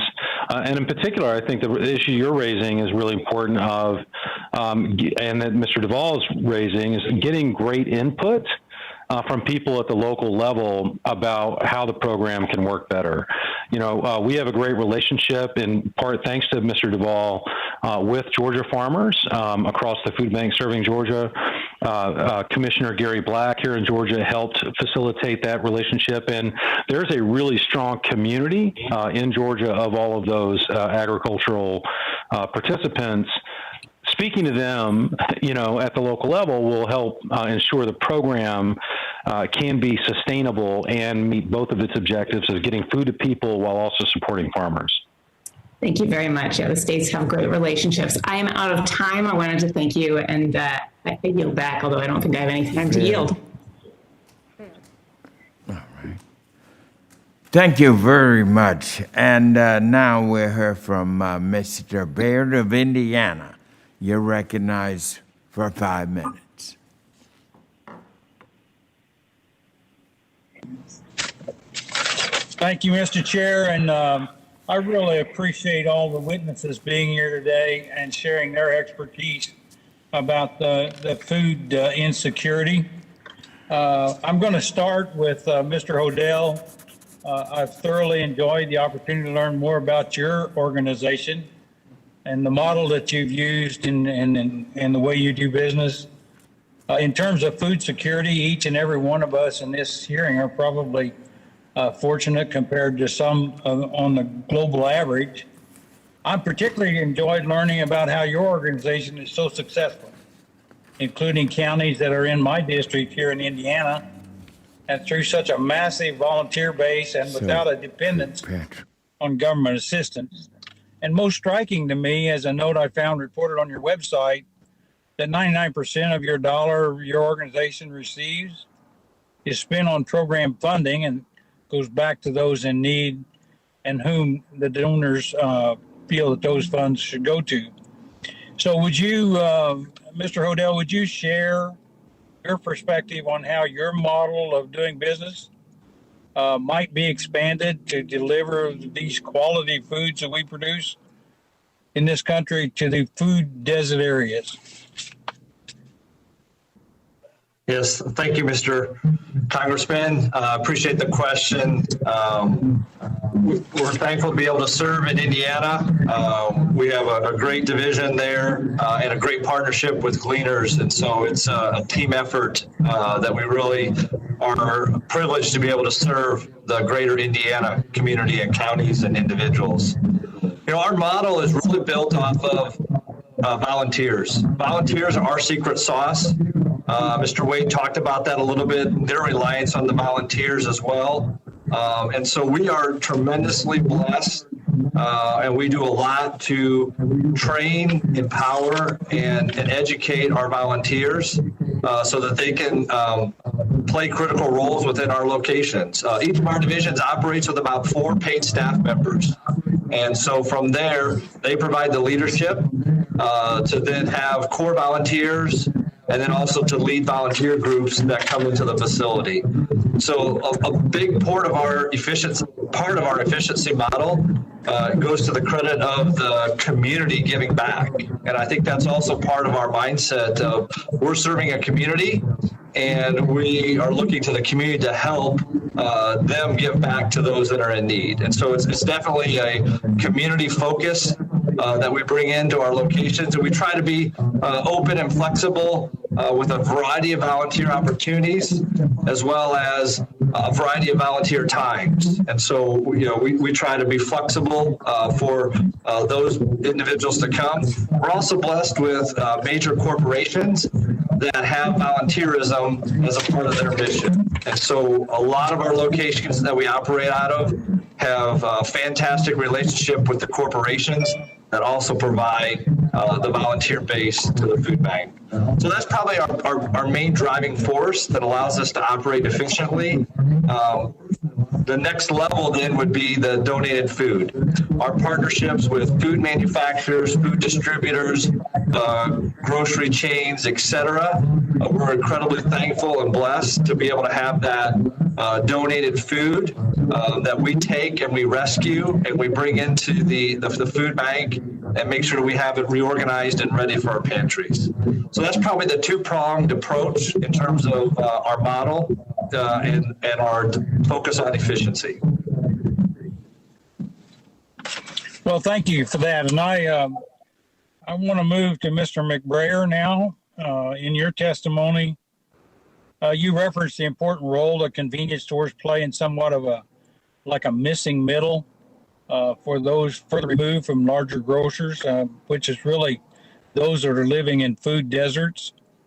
So I commend the efforts your stores have undertaken to provide healthier options and to be a resource for our communities and your communities in providing quality food. So my question really comes, Mr. McBrayer, do you think that there's opportunity to leverage the national network of convenience stores as a potential distribution net?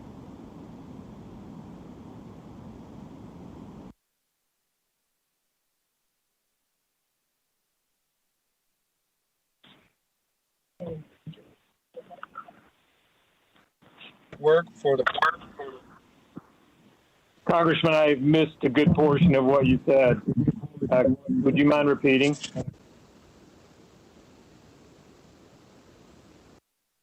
Yes, that was a very good question. So, because that's sort of what we're looking for in this committee, how we can solve this problem. So, Mr. McBrier, did you hear it? I'm going to take a stab. I heard about half of it. He said, Chairman, be sure to interrupt. Yes.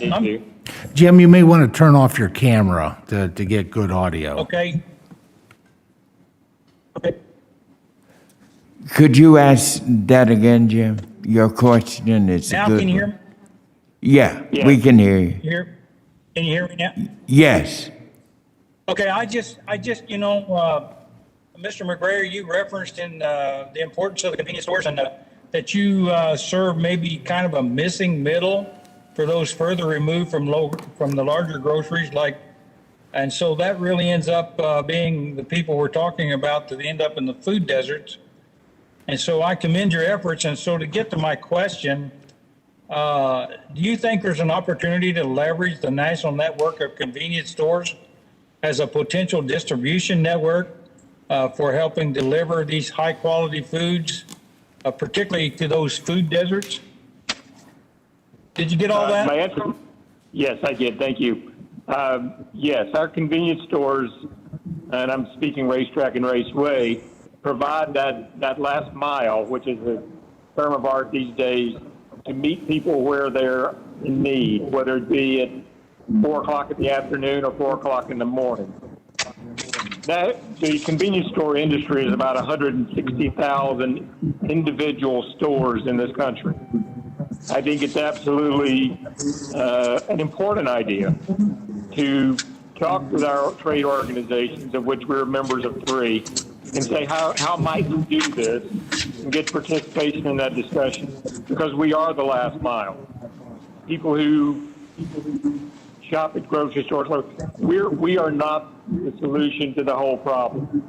We are the point at which people can interface quickly and with dignity and obtain food, take home and eat. But we can also provide more, as we talk about how we might be willing and able to do that.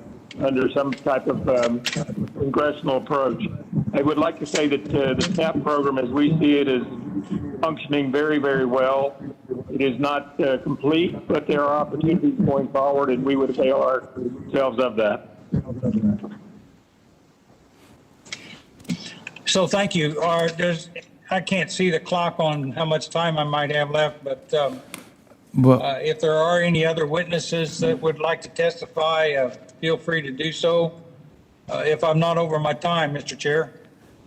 Yeah, you are, but you have really hit on a very good point, and it's the sort of thing that we're after in this hearing, and we can follow up on it.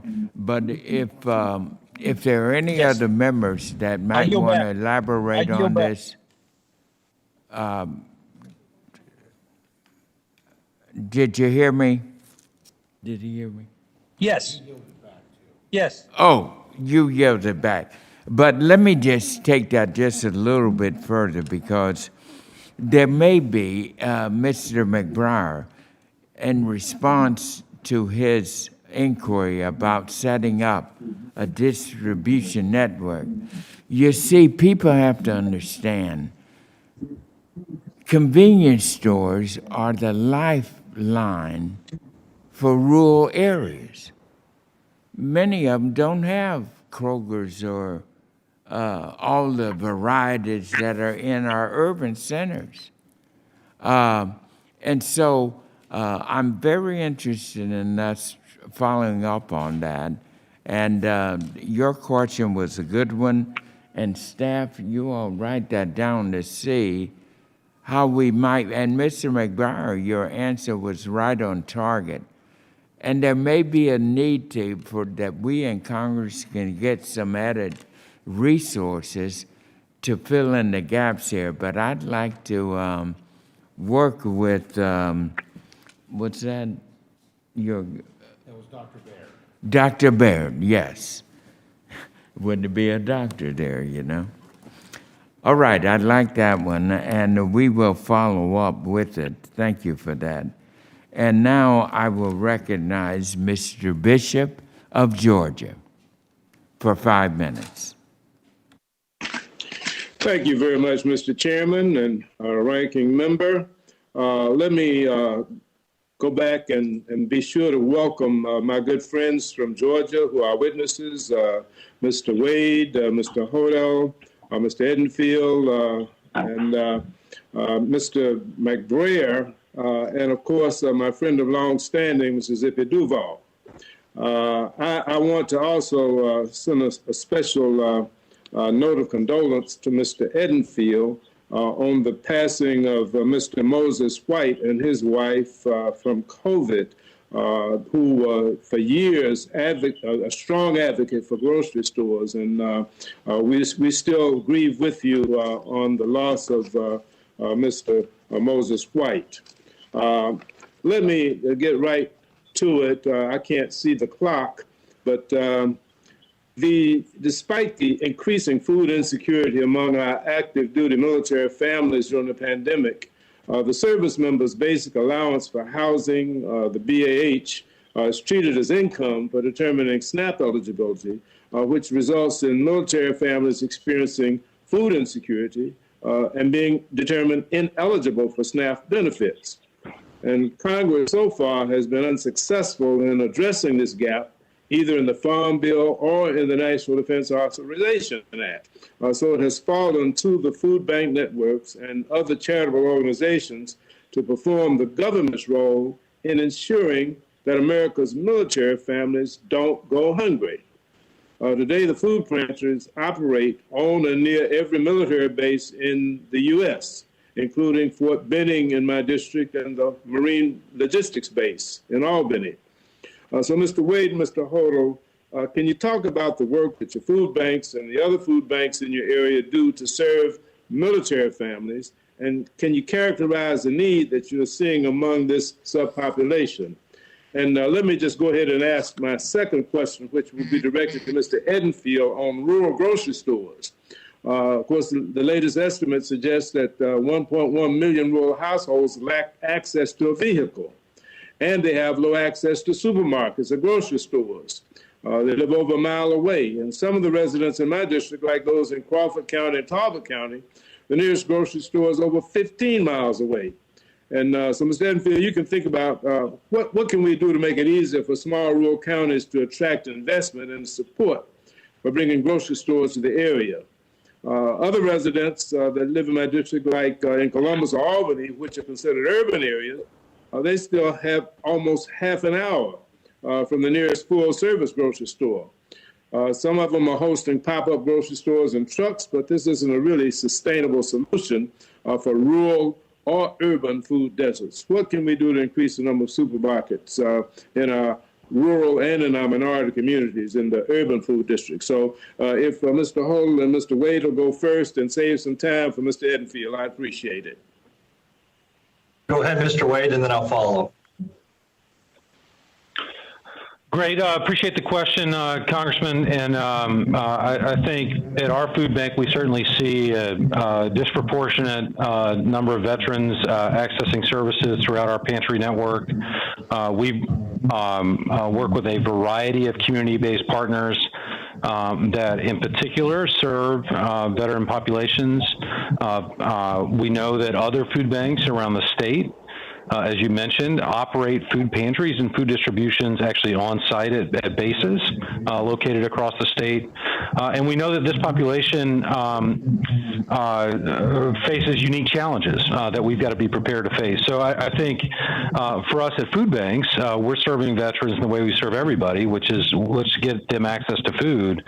We think we need to be creative as a country, as a network of food banks, to develop solutions to meet veterans where they are and get them the access that they deserve. Yeah, I'll add in for Midwest Food Bank a couple points of interest. Our human resource director is a Purple Heart veteran, and so we have a heart and an eye towards our veterans, and we appreciate their service for our country.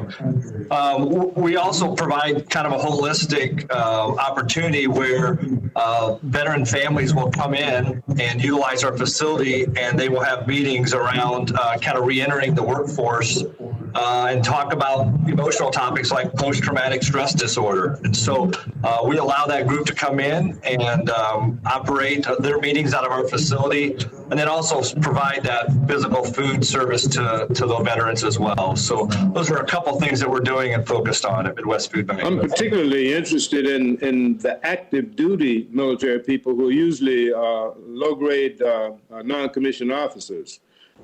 Who have families, and of course, since the SNAP eligibility includes their BAH, they end up not being ruled eligible, so they end up having to come to food banks. Yeah, no comment on that policy, but definitely a comment on our desire to serve them as they come to the food bank to make sure that they have the food that they need.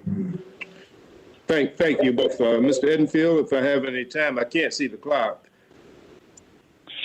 Yes, first, Congressman Bishop, I want to thank you for the condolences on Moses and Joyce. We miss them dearly.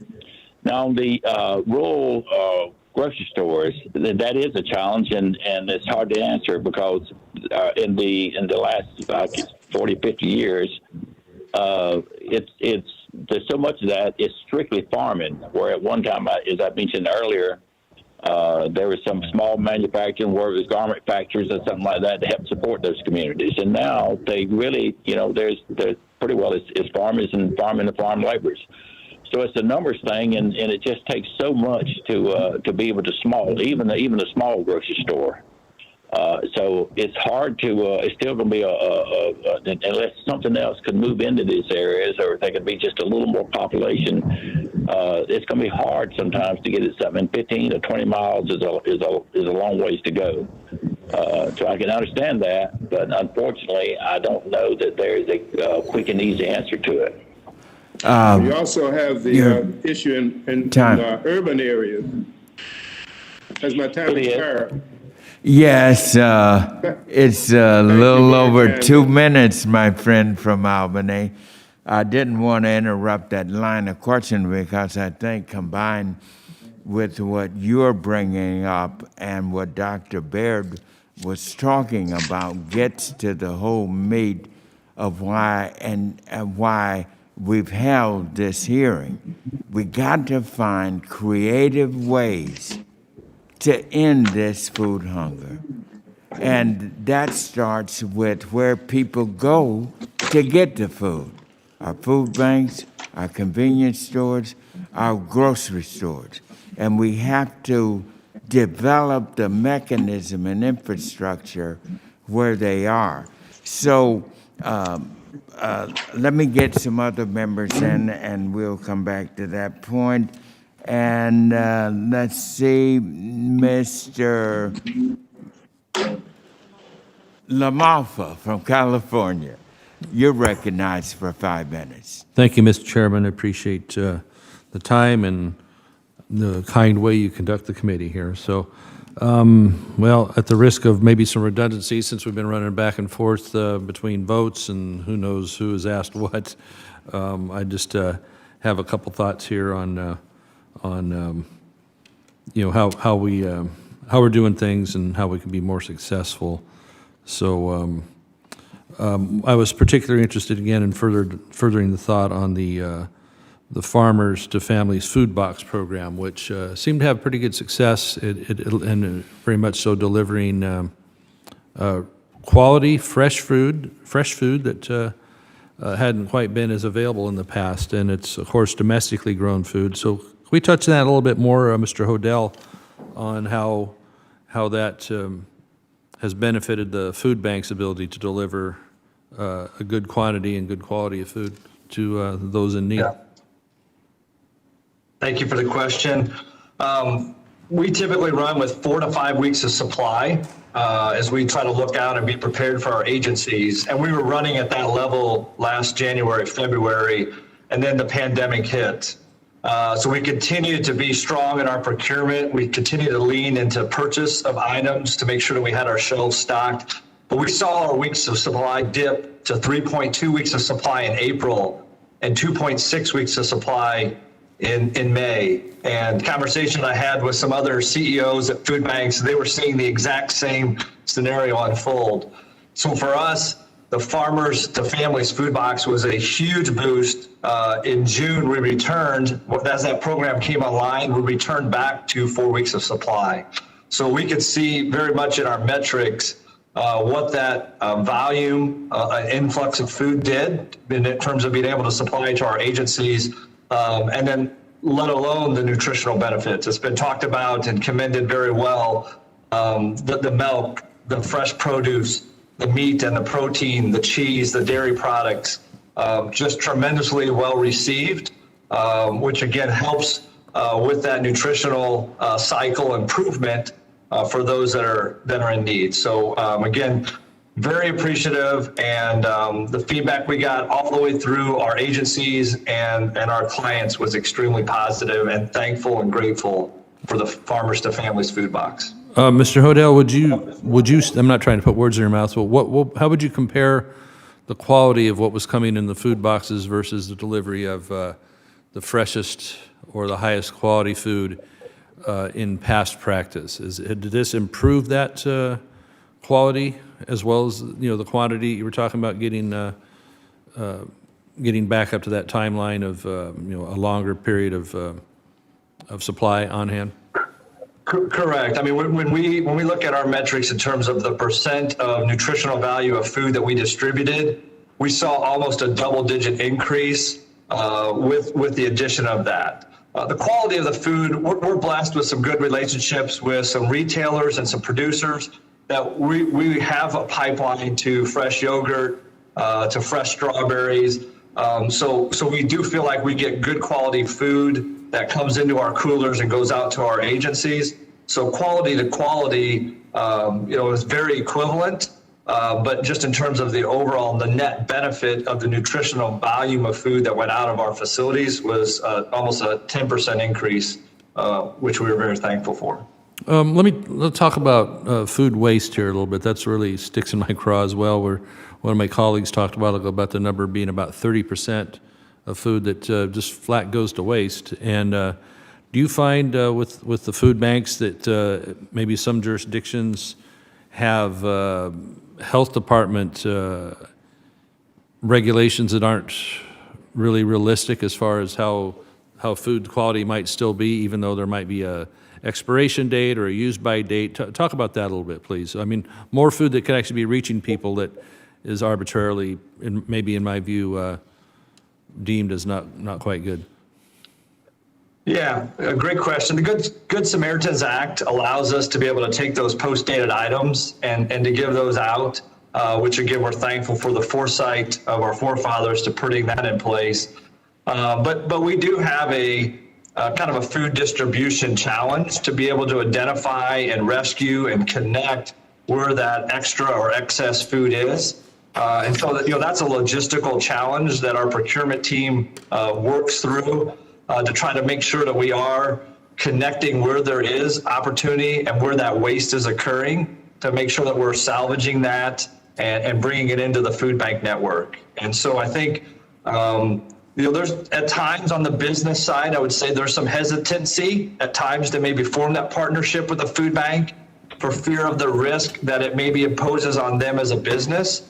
So I think policies around kind of reducing that risk for a business would be helpful and be additional pipeline of opportunity for food. Okay, that thank the you. food bank network could leverage. Thank you.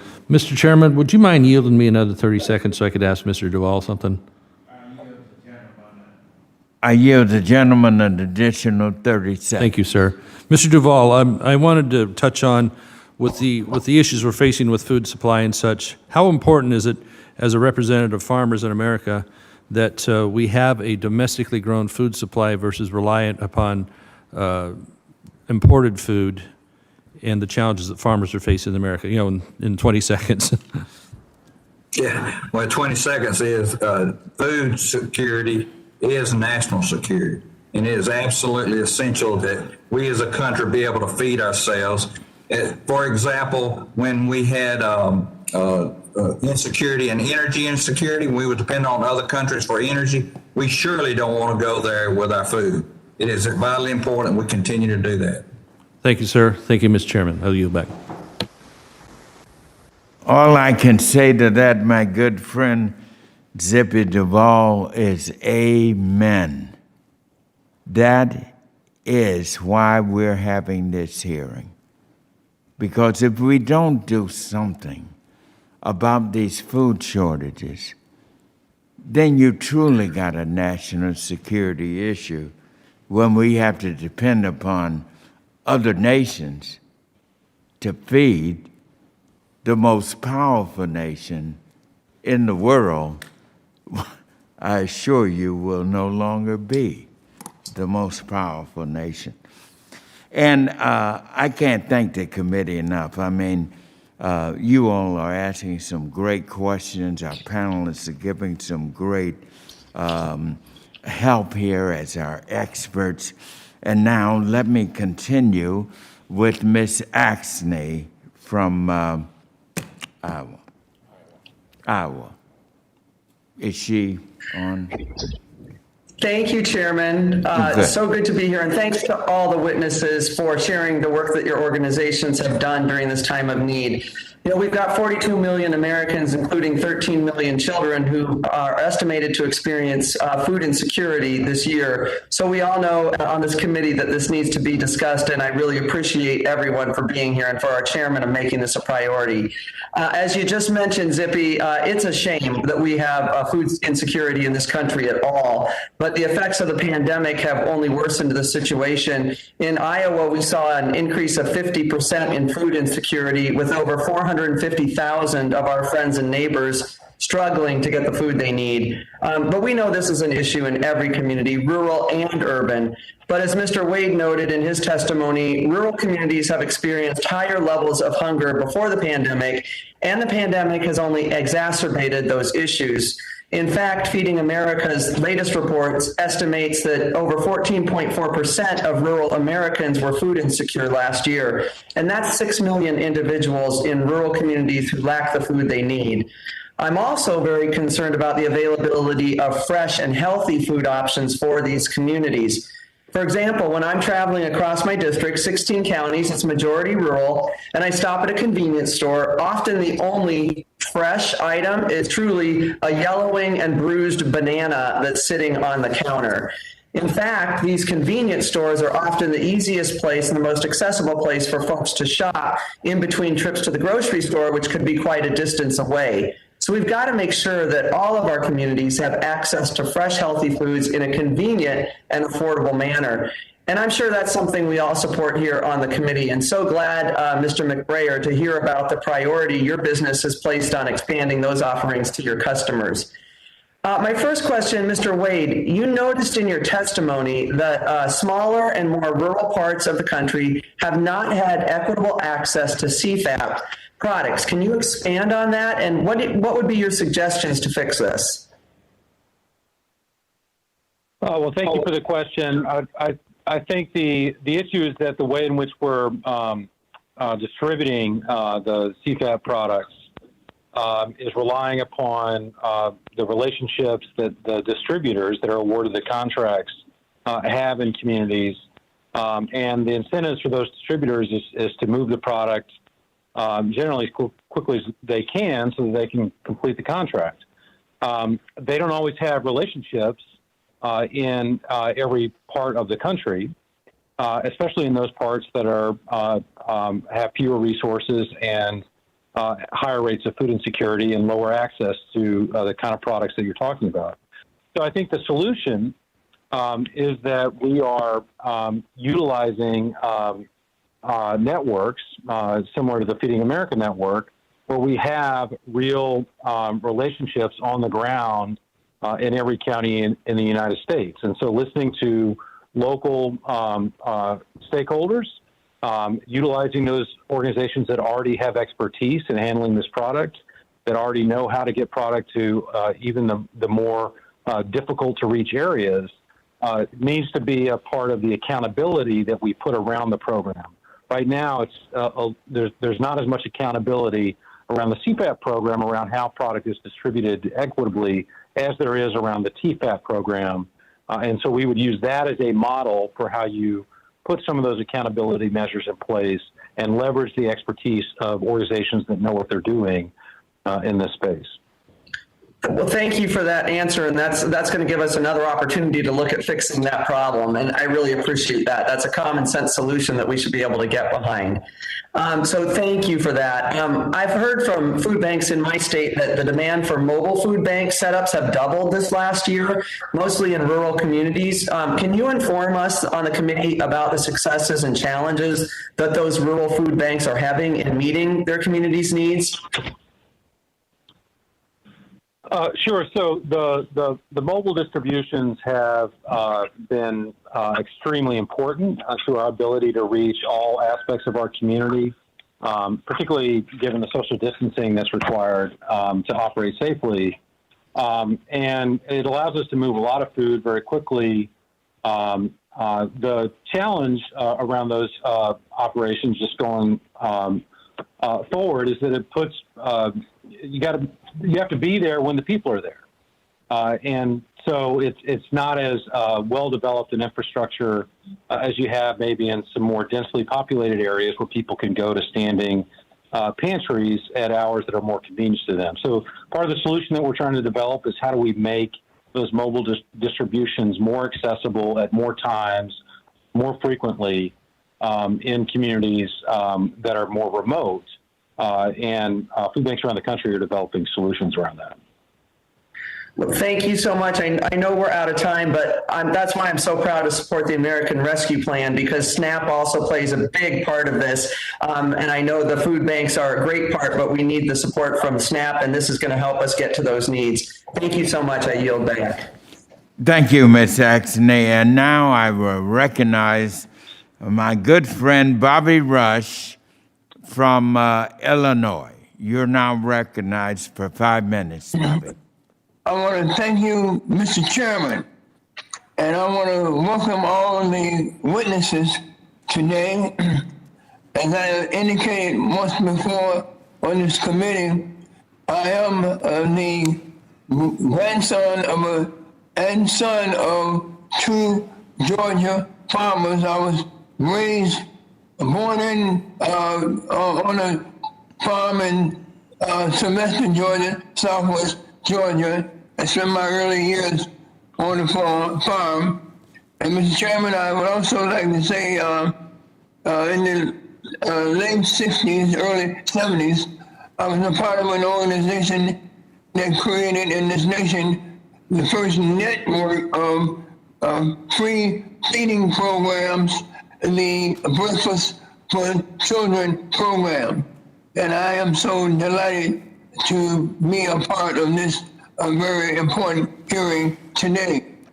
My question goes to Mr. Edenfield.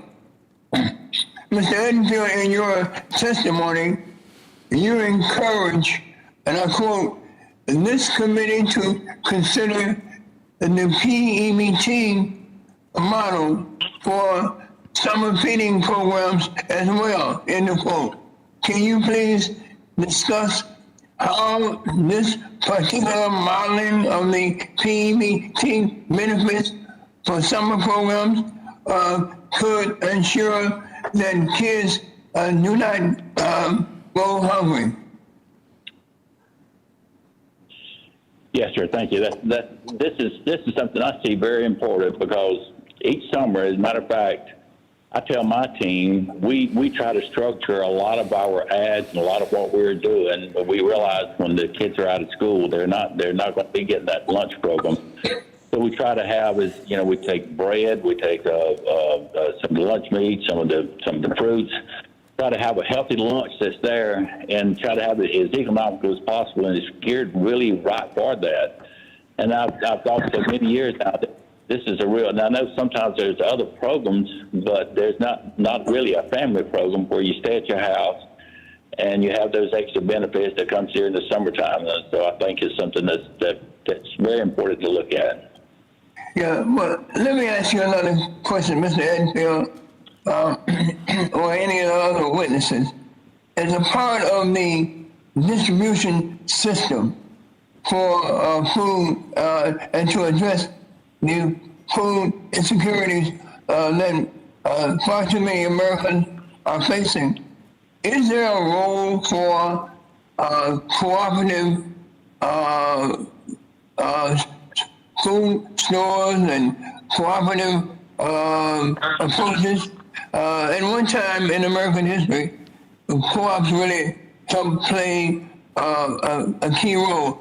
Is there any place, any space on the landscape in our nation today for cooperatively owned food distribution sources?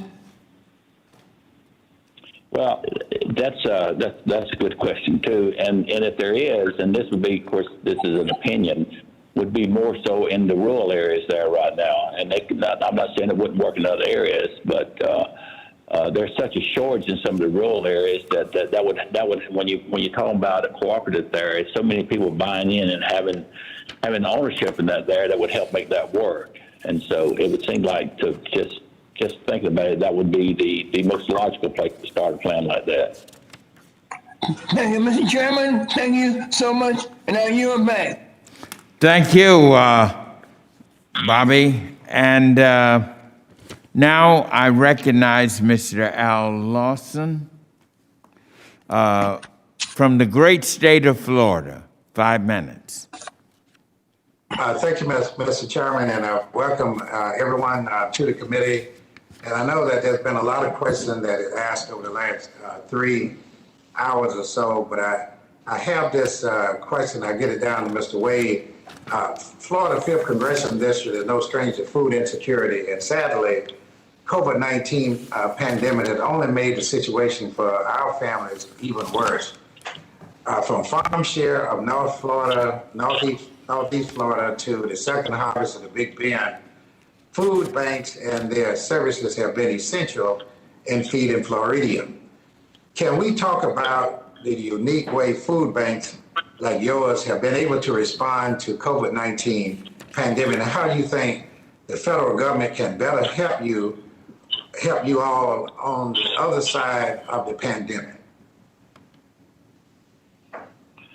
Well, thank you, Representative. And I think, as we've been talking about this morning, the way that the food banks have been able to respond to this crisis is we have really dramatically grown our sourcing of food by buying more food, by working closely with our food donor partners, by leveraging federal commodities that have been provided through the various stimulus packages, and then really growing the number of mobile distributions that we provide, continuing to support the needs of our existing partners, and just working to expand our transportation capacity so that we've got more food going to more places more often to make it more accessible. The support we need going forward to continue to respond to elevated levels of need, which we think will be with us for some time, is certainly we need ongoing investment in TFAP, in the food box program, so that we continue to have the inventory we need to respond. If those programs are not sustained at sort of current levels, there's no way that we're going to be able to replace that volume of food using private sources. So we need those programs to continue to be funded aggressively. We also think it's important to continue to sustain expanded SNAP benefits to reduce the burden on food banks. And we think, as some folks have been talking about, pandemic EBT is a program that is really important, particularly as we think about the impact on families with children. Okay, thank you very much. And my second question, from veterans to college students, my district is the home of many of these most vulnerable population when it comes down to food insecurity.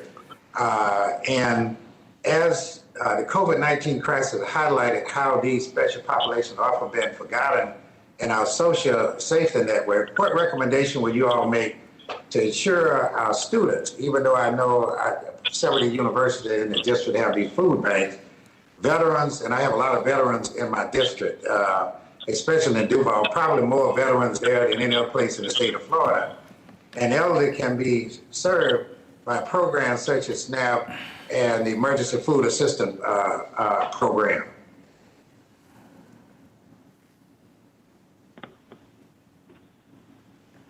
So I think it's, so I think it's critically important. Our food bank believes it's critically important that as we think about the populations you described, we just make food as accessible as possible. And the easiest way, the most efficient way to do that is through expanded benefits in the SNAP program. That's a program that is widely accessible, it's really efficient, it works, and is the easiest way to get food to people who need it, using our existing world-class infrastructure of grocery retailers that are available all across the country. Okay, thank you very much. That's a great answer, and I look forward to working with Ms. Chairman. With that, I yield back. All right. Now, may I ask, is Mr. Pandana back? Okay, fine. Yes, Mr. Chairman, I'm here. Very good, very good. We will now go to you, Mr. Pandana, and you are now recognized for 5 minutes. Outstanding. Thank you, Mr. Chairman, and thanks to all the witnesses for your preparation, for being here for now going on 4 hours. I appreciate your patience with this. I am the last questioner, I think, but I'll make it quick, even if I'm not. Look, I just wanted to obviously thank the chairman for holding this type of hearing that really, with the diversity of all of the witnesses' experiences, shines an excellent light of the issues with hunger, not only during COVID, but when we're not in COVID as well.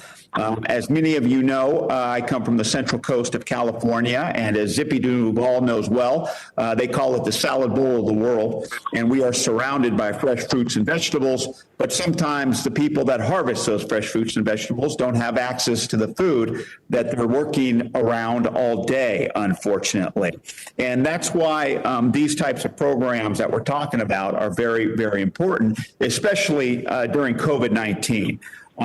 Every week that I am in the district, I get out to a food bank, and as you can imagine, I've seen those lines only get longer, unfortunately, over this past year. But I think, as it was said in a hearing we had last term, food banks, as important as they are, we cannot food bank our way out of this. And so clearly, that is why the importance of SNAP is so important in this crisis. And it's also a situation in which is being remedied or addressed, at least with the American Rescue Plan, considering the 15% increase in SNAP funding, which I believe, and I'm sure some of you believe, will be very beneficial and instrumental in our dealing with our hunger issues. Mr. Waide, I know you've been answering a lot of questions today, but I got one final one for you. You mentioned that increasing the SNAP benefits by 10% is equivalent to doubling access to all of the food provided through our nation's food banks. What would the cost to charities and nonprofits be to fill in the gaps if SNAP benefits were reduced?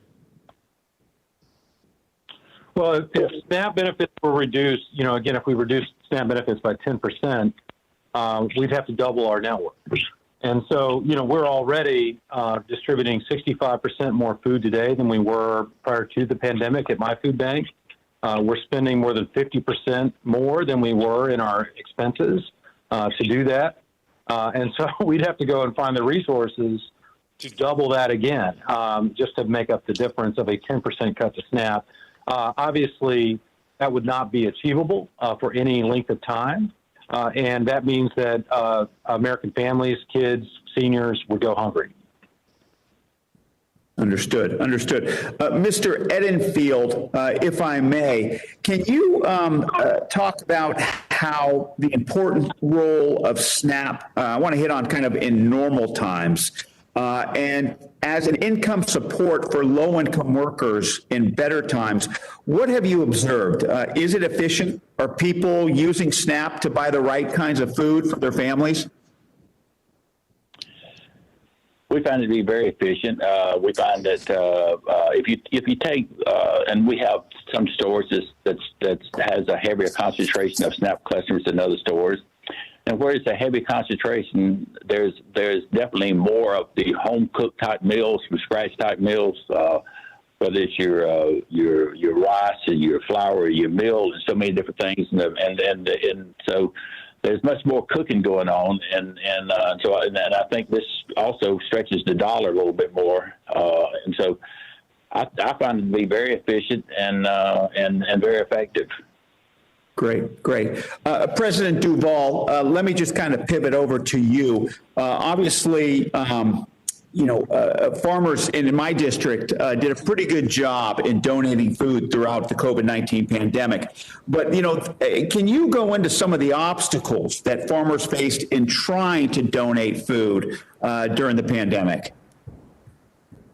Well, I think it's just the awareness of where they go with it. That's the biggest obstacle. And when they get there, are they going to accept it? Yeah, I think the coordination is the biggest obstacle. Fair enough. I appreciate that. Once again, thank you, everybody, and thank you for your service to those who need it the most. I appreciate that. Thank you, Mr. Chairman. I yield back. Thank you very much. Ladies and gentlemen, this has been an historic and very impactful hearing on a very historic issue. We've not had this amount of hunger and food insecurity, and certainly in our lifetime here. And it is our responsibility as the House Agriculture Committee to be bold and to understand this is our challenge here. And I want everyone to know that I've had some discussions with both the Speaker as well as President Biden in the Oval Office when I was there, particularly dealing with how we are able to make sure we have adequate food supply in two of the most pressing areas, in our rural communities, which don't have the grocery store. And I'm so pleased when I heard Congressman's Dr. Baird's comments and the reply from our convenience store CEO, Mr. McBrier, on how we can come together. And so I want everyone to know how this entire federal government is aware of this issue, and they are looking to us in the House Agriculture Committee, as well as the Senate Agriculture Committee, to come up with solutions. So I can't thank our committee members enough for all that you all have done. And I do want to say a word to Mr. Edenfield about my good friend Moses Waide. Please make sure you give our warmest regards to Moses Waide's family. Moses Waide and I went to FAMU, Florida A&M together. And he passed recently, but he was a champion for getting out there and making sure that folks did not go hungry. And Mr. Edenfield and your stores have been certainly leaders in that. At this time, before I give my closing remarks, I'd like to recognize our distinguished ranking member for his closing remarks and any other information you would like to share. Sure. In my 5 minutes of questioning, I deferred to the end here because I knew that, I mean, it's kind of creates some hardship when we have these hearings on going home day because folks are dependent on airlines and there's fewer and fewer choices. So I wanted to make sure all of our members on both sides of the aisle had the best opportunity to speak. And so let me do my questioning first. And Mr. Chairman, first, let me say I'm grateful that President Biden and Speaker Pelosi have finally caught up to where the Agriculture Committee has been in a bipartisan way for years. Yeah. I welcome them to this. We've been the leader on this, and it's great that they maybe have an awakening of just how important our work is here that we've always done. The 14 Farm Bill, the 18 Farm Bill. My questions, first of all, thank you to all the witnesses. Nutrition assistance requires collaboration between governments, nonprofits, communities, individuals, churches, my home community, a Lions Club, other service organizations, volunteers. It's amazing how many people come to the table, and it's those partnerships, public-private partnerships and efficient interactions between federal, state, and local agencies, and quite frankly, the nonprofits, the churches, everyone that's involved. So let me start with Mr. Hodel.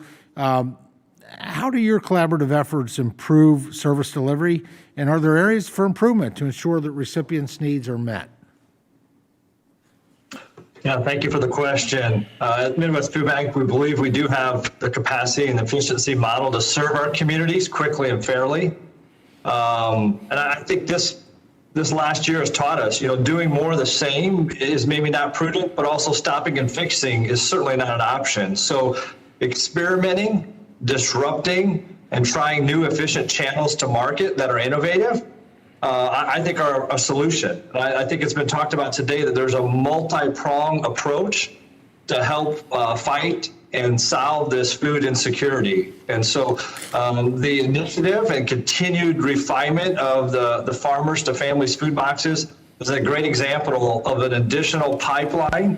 So, how do you provide that pipeline to the farmers? How do you make it incentivized for the farmers to be able to sell and receive fair value for their products? And even, what type of reward is there for food rescue? And I think those are kind of questions that can be tackled. And I'm willing to be a part of that conversation, but also I think there's been some great progress in this last year, and we're appreciative of that. Oh, thank you. Thank you for that. Mr. Waide, your thoughts on how, with your operation, how do collaborative efforts improve your service delivery, and are there areas for improvement that we should be looking at? Well, our entire model is based on collaboration. The food bank, my food bank, has 170 employees. We're trying to feed close to 1 million people, and we can't do that without an extraordinary number of partners and volunteers and donors who all get engaged in the effort to fight hunger. In terms of improving the way that we operate, certainly our food bank is looking at ways that we can operate better, and I think the lessons learned from the pandemic are that we've got to move faster, we've got to be bigger, we've got to get closer to where people are. We're going to need help from government to do some of that work. We certainly need help in terms of food inventory. We need help in terms of sustaining access to SNAP. But we also need great investment and collaboration in the private sector. And we're leveraging expertise from world-class logistics companies here in Atlanta to help us think about how we improve. We're leveraging the expertise of community-based churches to understand how we can serve people with greater compassion. And we're going to put all that together to do even more to serve our food insecure neighbors who need our help now more than they ever have. Mr. Waide, thank you for that.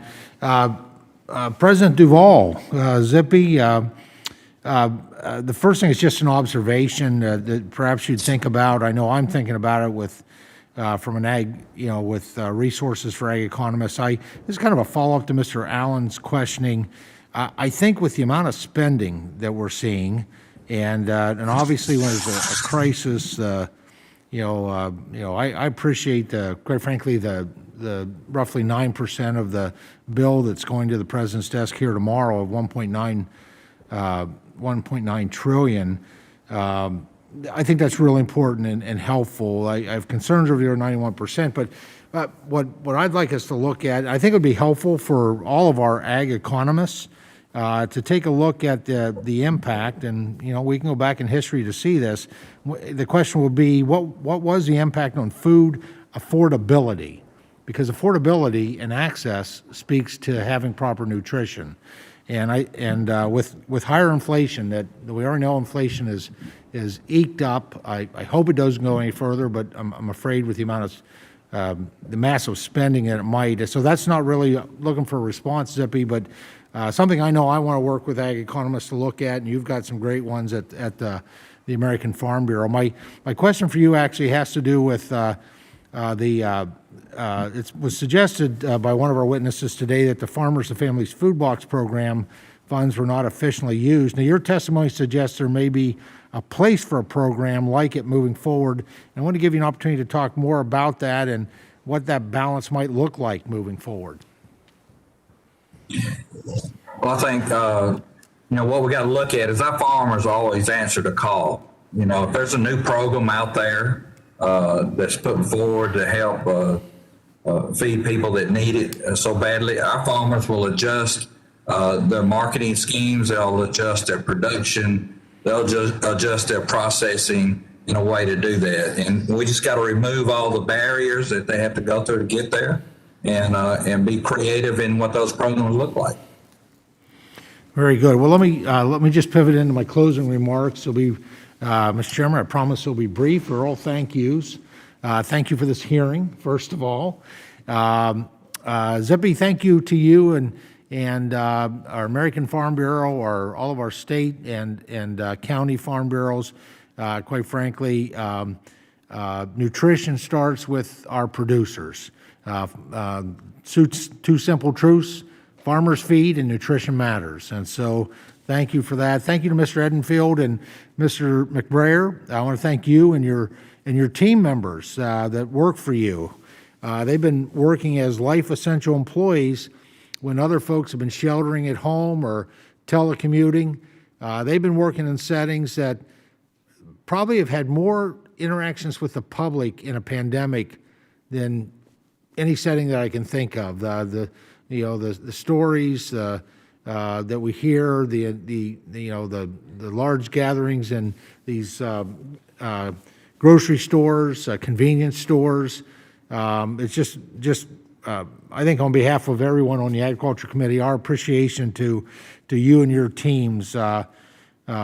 And thank you for carrying those fresh foods. Those are incredibly important. That's what makes the farm to family food box so important. It really is concentrated with fresh foods, not just it's good for families, good for health, and good for agriculture. And finally, thank you to Mr. Hodel and Mr. Waide for the work of your food banks and all those that work so hard to make them successful. And with that, Chairman, I yield back. Thank you very much. And I concur with you. And you and I were exchanging glances as we were hearing the expertise from our participants and from the excellent questions and exchanges from our members. And I hope that those who have been across the country, who have been watching this hearing, you will go away with it knowing that we are very serious about making sure we solve this hunger crisis that we are in. And I want to just have a few closing comments so people will know where we're going to go from this point, so that everyone should know this doesn't end. This is the beginning of our approach to deal with hunger in our nation. And so I want to start with Mr. Kyle Waide. And Mr. Waide, if you recall, you and I had a conversation a few months ago as we were doing one of our COVID-19 testing drive-thrus and food distribution. And at that point, I mentioned to you that we were going to have a hearing, but I also recall that you brought to my attention that there might be a need for some language change within something that we could do here in Congress. And I'm wondering, I think I'd certainly put you in touch with the staff, and I wanted to make sure we had responded to that. I think you may remember. You remember that conversation we had, Mr. Waide?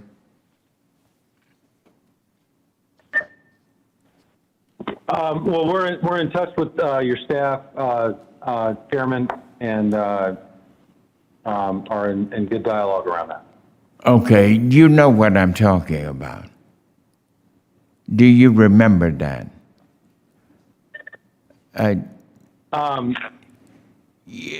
think well, it had to do with I think some aspect of making sure that you were getting the kind of smooth transition with some phase of your activities with us here in the federal government.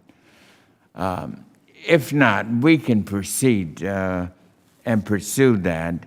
And I just can't remember exactly what it was on, but my mind was back there. But I want to thank you, Kyle, for that.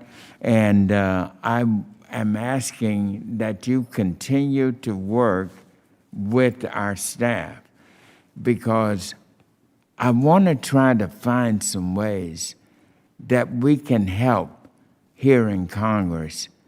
The food banks, you're a very important part. All you have to do is watch the TV news and see the lines of cars and trucks and vehicles, some miles long, some in the car since 4 o'clock in the morning, coming to our food banks.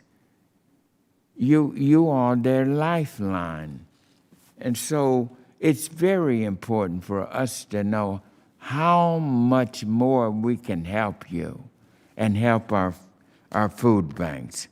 And Mr. Edenfield, with Wayfield, I know the history there. You and I have been partners for a long time in Georgia, and especially working with my good friend Moses Waide and our relationship there. And I just wanted to also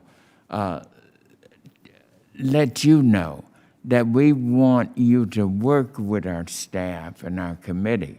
The reason we have these hearings, folks, is to bring in the expertise, get the information, and then we in the committee parcel out much of this to our subcommittees, and it may be certain pieces of legislation that we need to introduce, and it may be appropriations of funds that come from these hearings.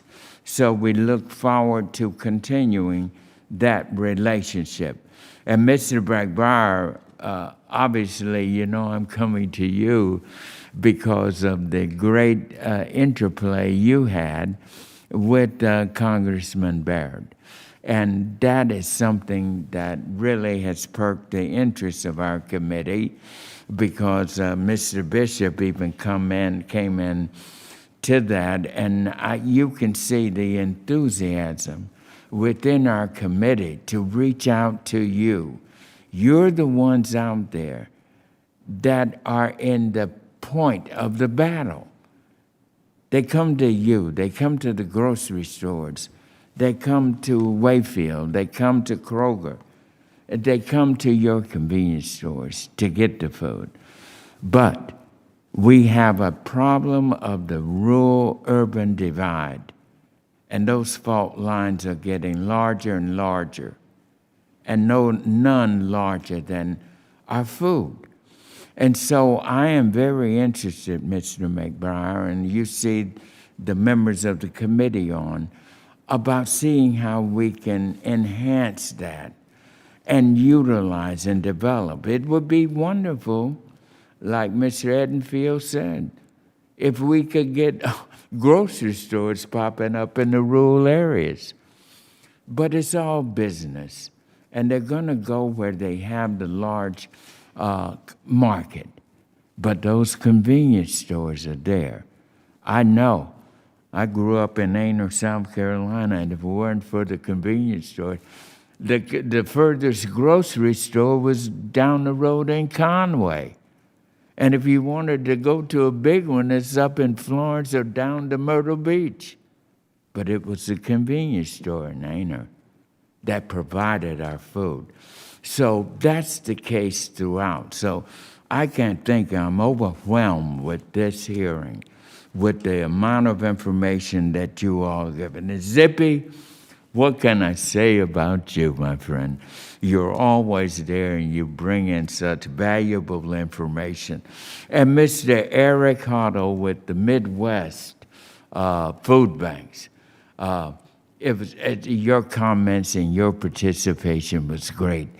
And so I come to the end of this hearing, but believe you me, this is the beginning of our work to make sure that we will not have this hunger crisis much longer.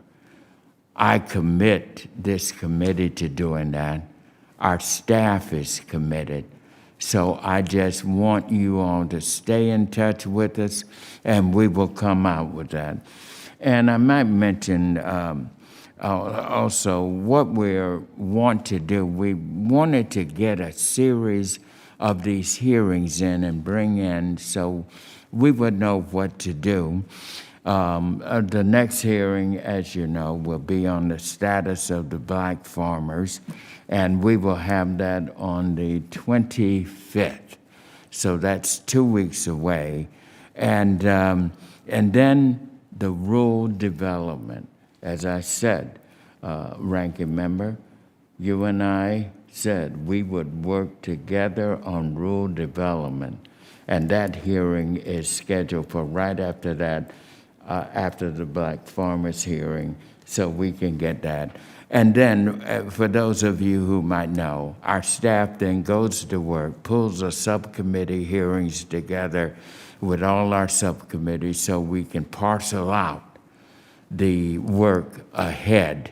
And each member and each subcommittee will have their responsibilities. So, with that, I turn to my wonderful staff. Is there anything else we need to mention before I close out? We're good. Except one thing, to say thank you to our wonderful staff who's done a good job. And you're part of the staff as well. We got two staffs. Congressman Thompson has a staff, I have a staff, and don't they work together good? They do a great job. Let's give them a hand, Joe. All right.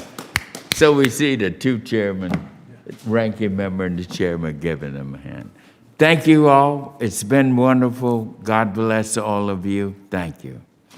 This meeting is adjourned.